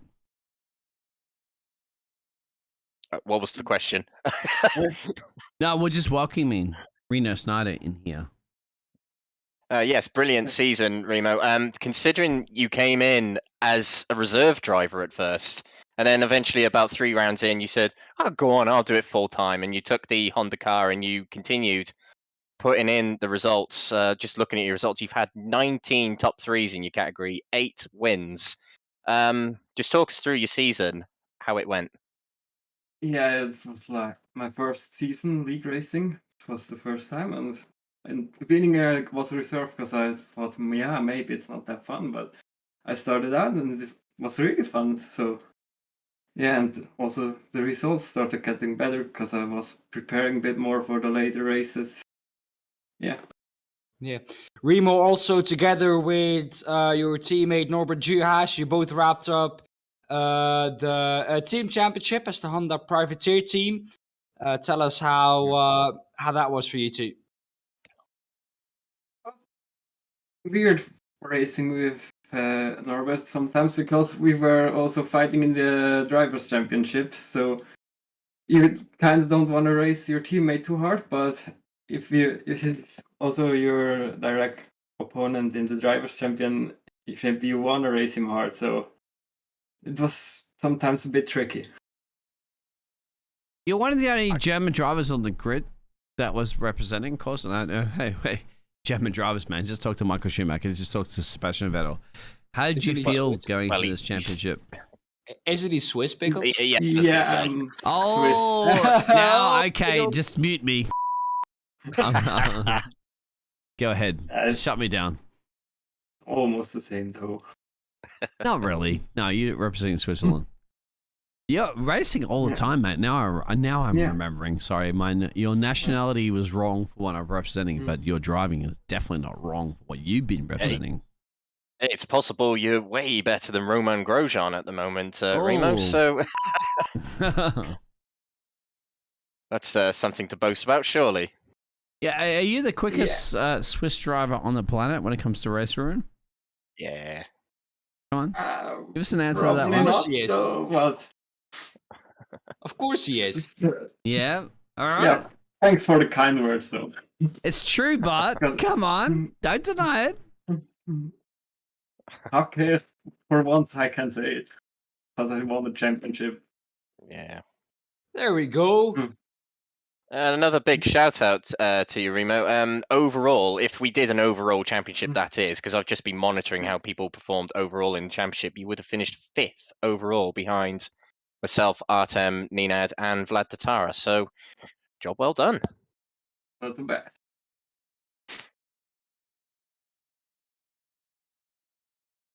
I'm trying to get the right standings up on that one. Yeah, anyway. Biggles having issues. I was having many issues tonight, my friend, but one thing it's not going to shoot us down is Crest Autosports always delivers. Exactly. Yeah. Well, And that was also a thing that I wanted to ask you, Alex. If you're racing and you see that group ahead of you that were, especially in the last race, existing out of 3 drivers, you see them going at it left, right, and center. Are you looking at it with a view of I want to catch them and I want to overtake them, or are you also thinking just a little bit about the fact that, well, this is a league that I've created and this is amazing to see? It's a bit of both, yeah. I look at battles up ahead. Like I was watching, as I mentioned, I was watching Jeff Perkis in race 2, and he was entertaining me. It was brilliant to watch. But in race 3, yeah, because it was the last race of the season, I had a little bit of a different approach. Just sort of got a bit angry and was sort of getting frustrated with myself. I desperately wanted to win that race and was frustrated I didn't, particularly as I might have cost Ian Deeney a podium as well with slight contact in the final corner. Your dad was calling you out, mate. Yeah, of course he was. Yeah, but yeah. That most races, yeah. I just sort of I look at the battles ahead and I just think, well, if I can catch them, I'll get stuck in. But otherwise, I just settle in, get the points in. So, Alex, if you want to be the best in race room racing, sim, of course, not a game. It's not an arcade game. This is a sim. Yes. They have to sign up, don't they? They have to sign up. Because you're one of the most beautiful people on the planet that invite everybody into this with a friendly smile, friendly face. And you know what? You will give away your secrets to your success to anybody. And where can they sign up? Where can they do it? It's right here, guys. Just click on the link. Absolutely. Excuse me. Yes, head to crestautosport.com. Very easy to navigate the site to find out how to sign up for our race room leagues. Do keep an eye on our Facebook group as well, Crest Autosport Race Room Leagues. You can also find a Discord link in our YouTube description here. You get involved in any of those medias, and that means you can stay in touch with what Crest Autosport are doing on Race Room. We've got another championship being announced very soon, which will be on Tuesday nights. Very much looking forward to announcing that next week, so do keep an eye on our channels for that. But we also run a Saturday daytime league, the GT Cup, which is GT3 cars. This weekend coming up, we're racing at Watkins Glen, so definitely get involved in that. And Alex will buy you a beer, right? If you come hang with him, trackside. Yeah, it might be one of those cheap little beers, but yeah, yeah. Get 5 minutes of chat with you, mate. How to win a championship is gold. Sure, it's the Crestweiser beer. Yeah, oh, there it is. Sponsored by Crestweiser beer. If you want to win a championship, you need Crestweiser beer. That's how it works. 0%, of course. Gotta be. Yeah, you can't drink and drive, man. No way you can win a race drinking and driving. No, I definitely haven't done that this season. No. Okay, Dan, over to you to wrap up your brilliant casting, of course, represented by James. It's not here at the moment, but James obviously has put this broadcast on. You got a few words, and then we'll end it, of course, with the man behind the scenes, behind the league of Alex has wrapped up the championship. So, Dan, to you first. Yeah. Well, I think first of all, from JPB, of course, thanks to Alex for giving us the opportunity to, of course, represent ourselves here and give us the opportunity to broadcast these races. It's, of course, Biggles being an amazing season. I think I can speak for you as well in that. And yeah, we're already looking forward to next season. For the viewers, I hope you have enjoyed it as much as we did this whole season. It's been a pleasure to provide you with these races. And yeah, like I said, looking forward to next season. And yeah, stay safe. And Alex, your turn. Thank you very much, everyone. We'll see you next season.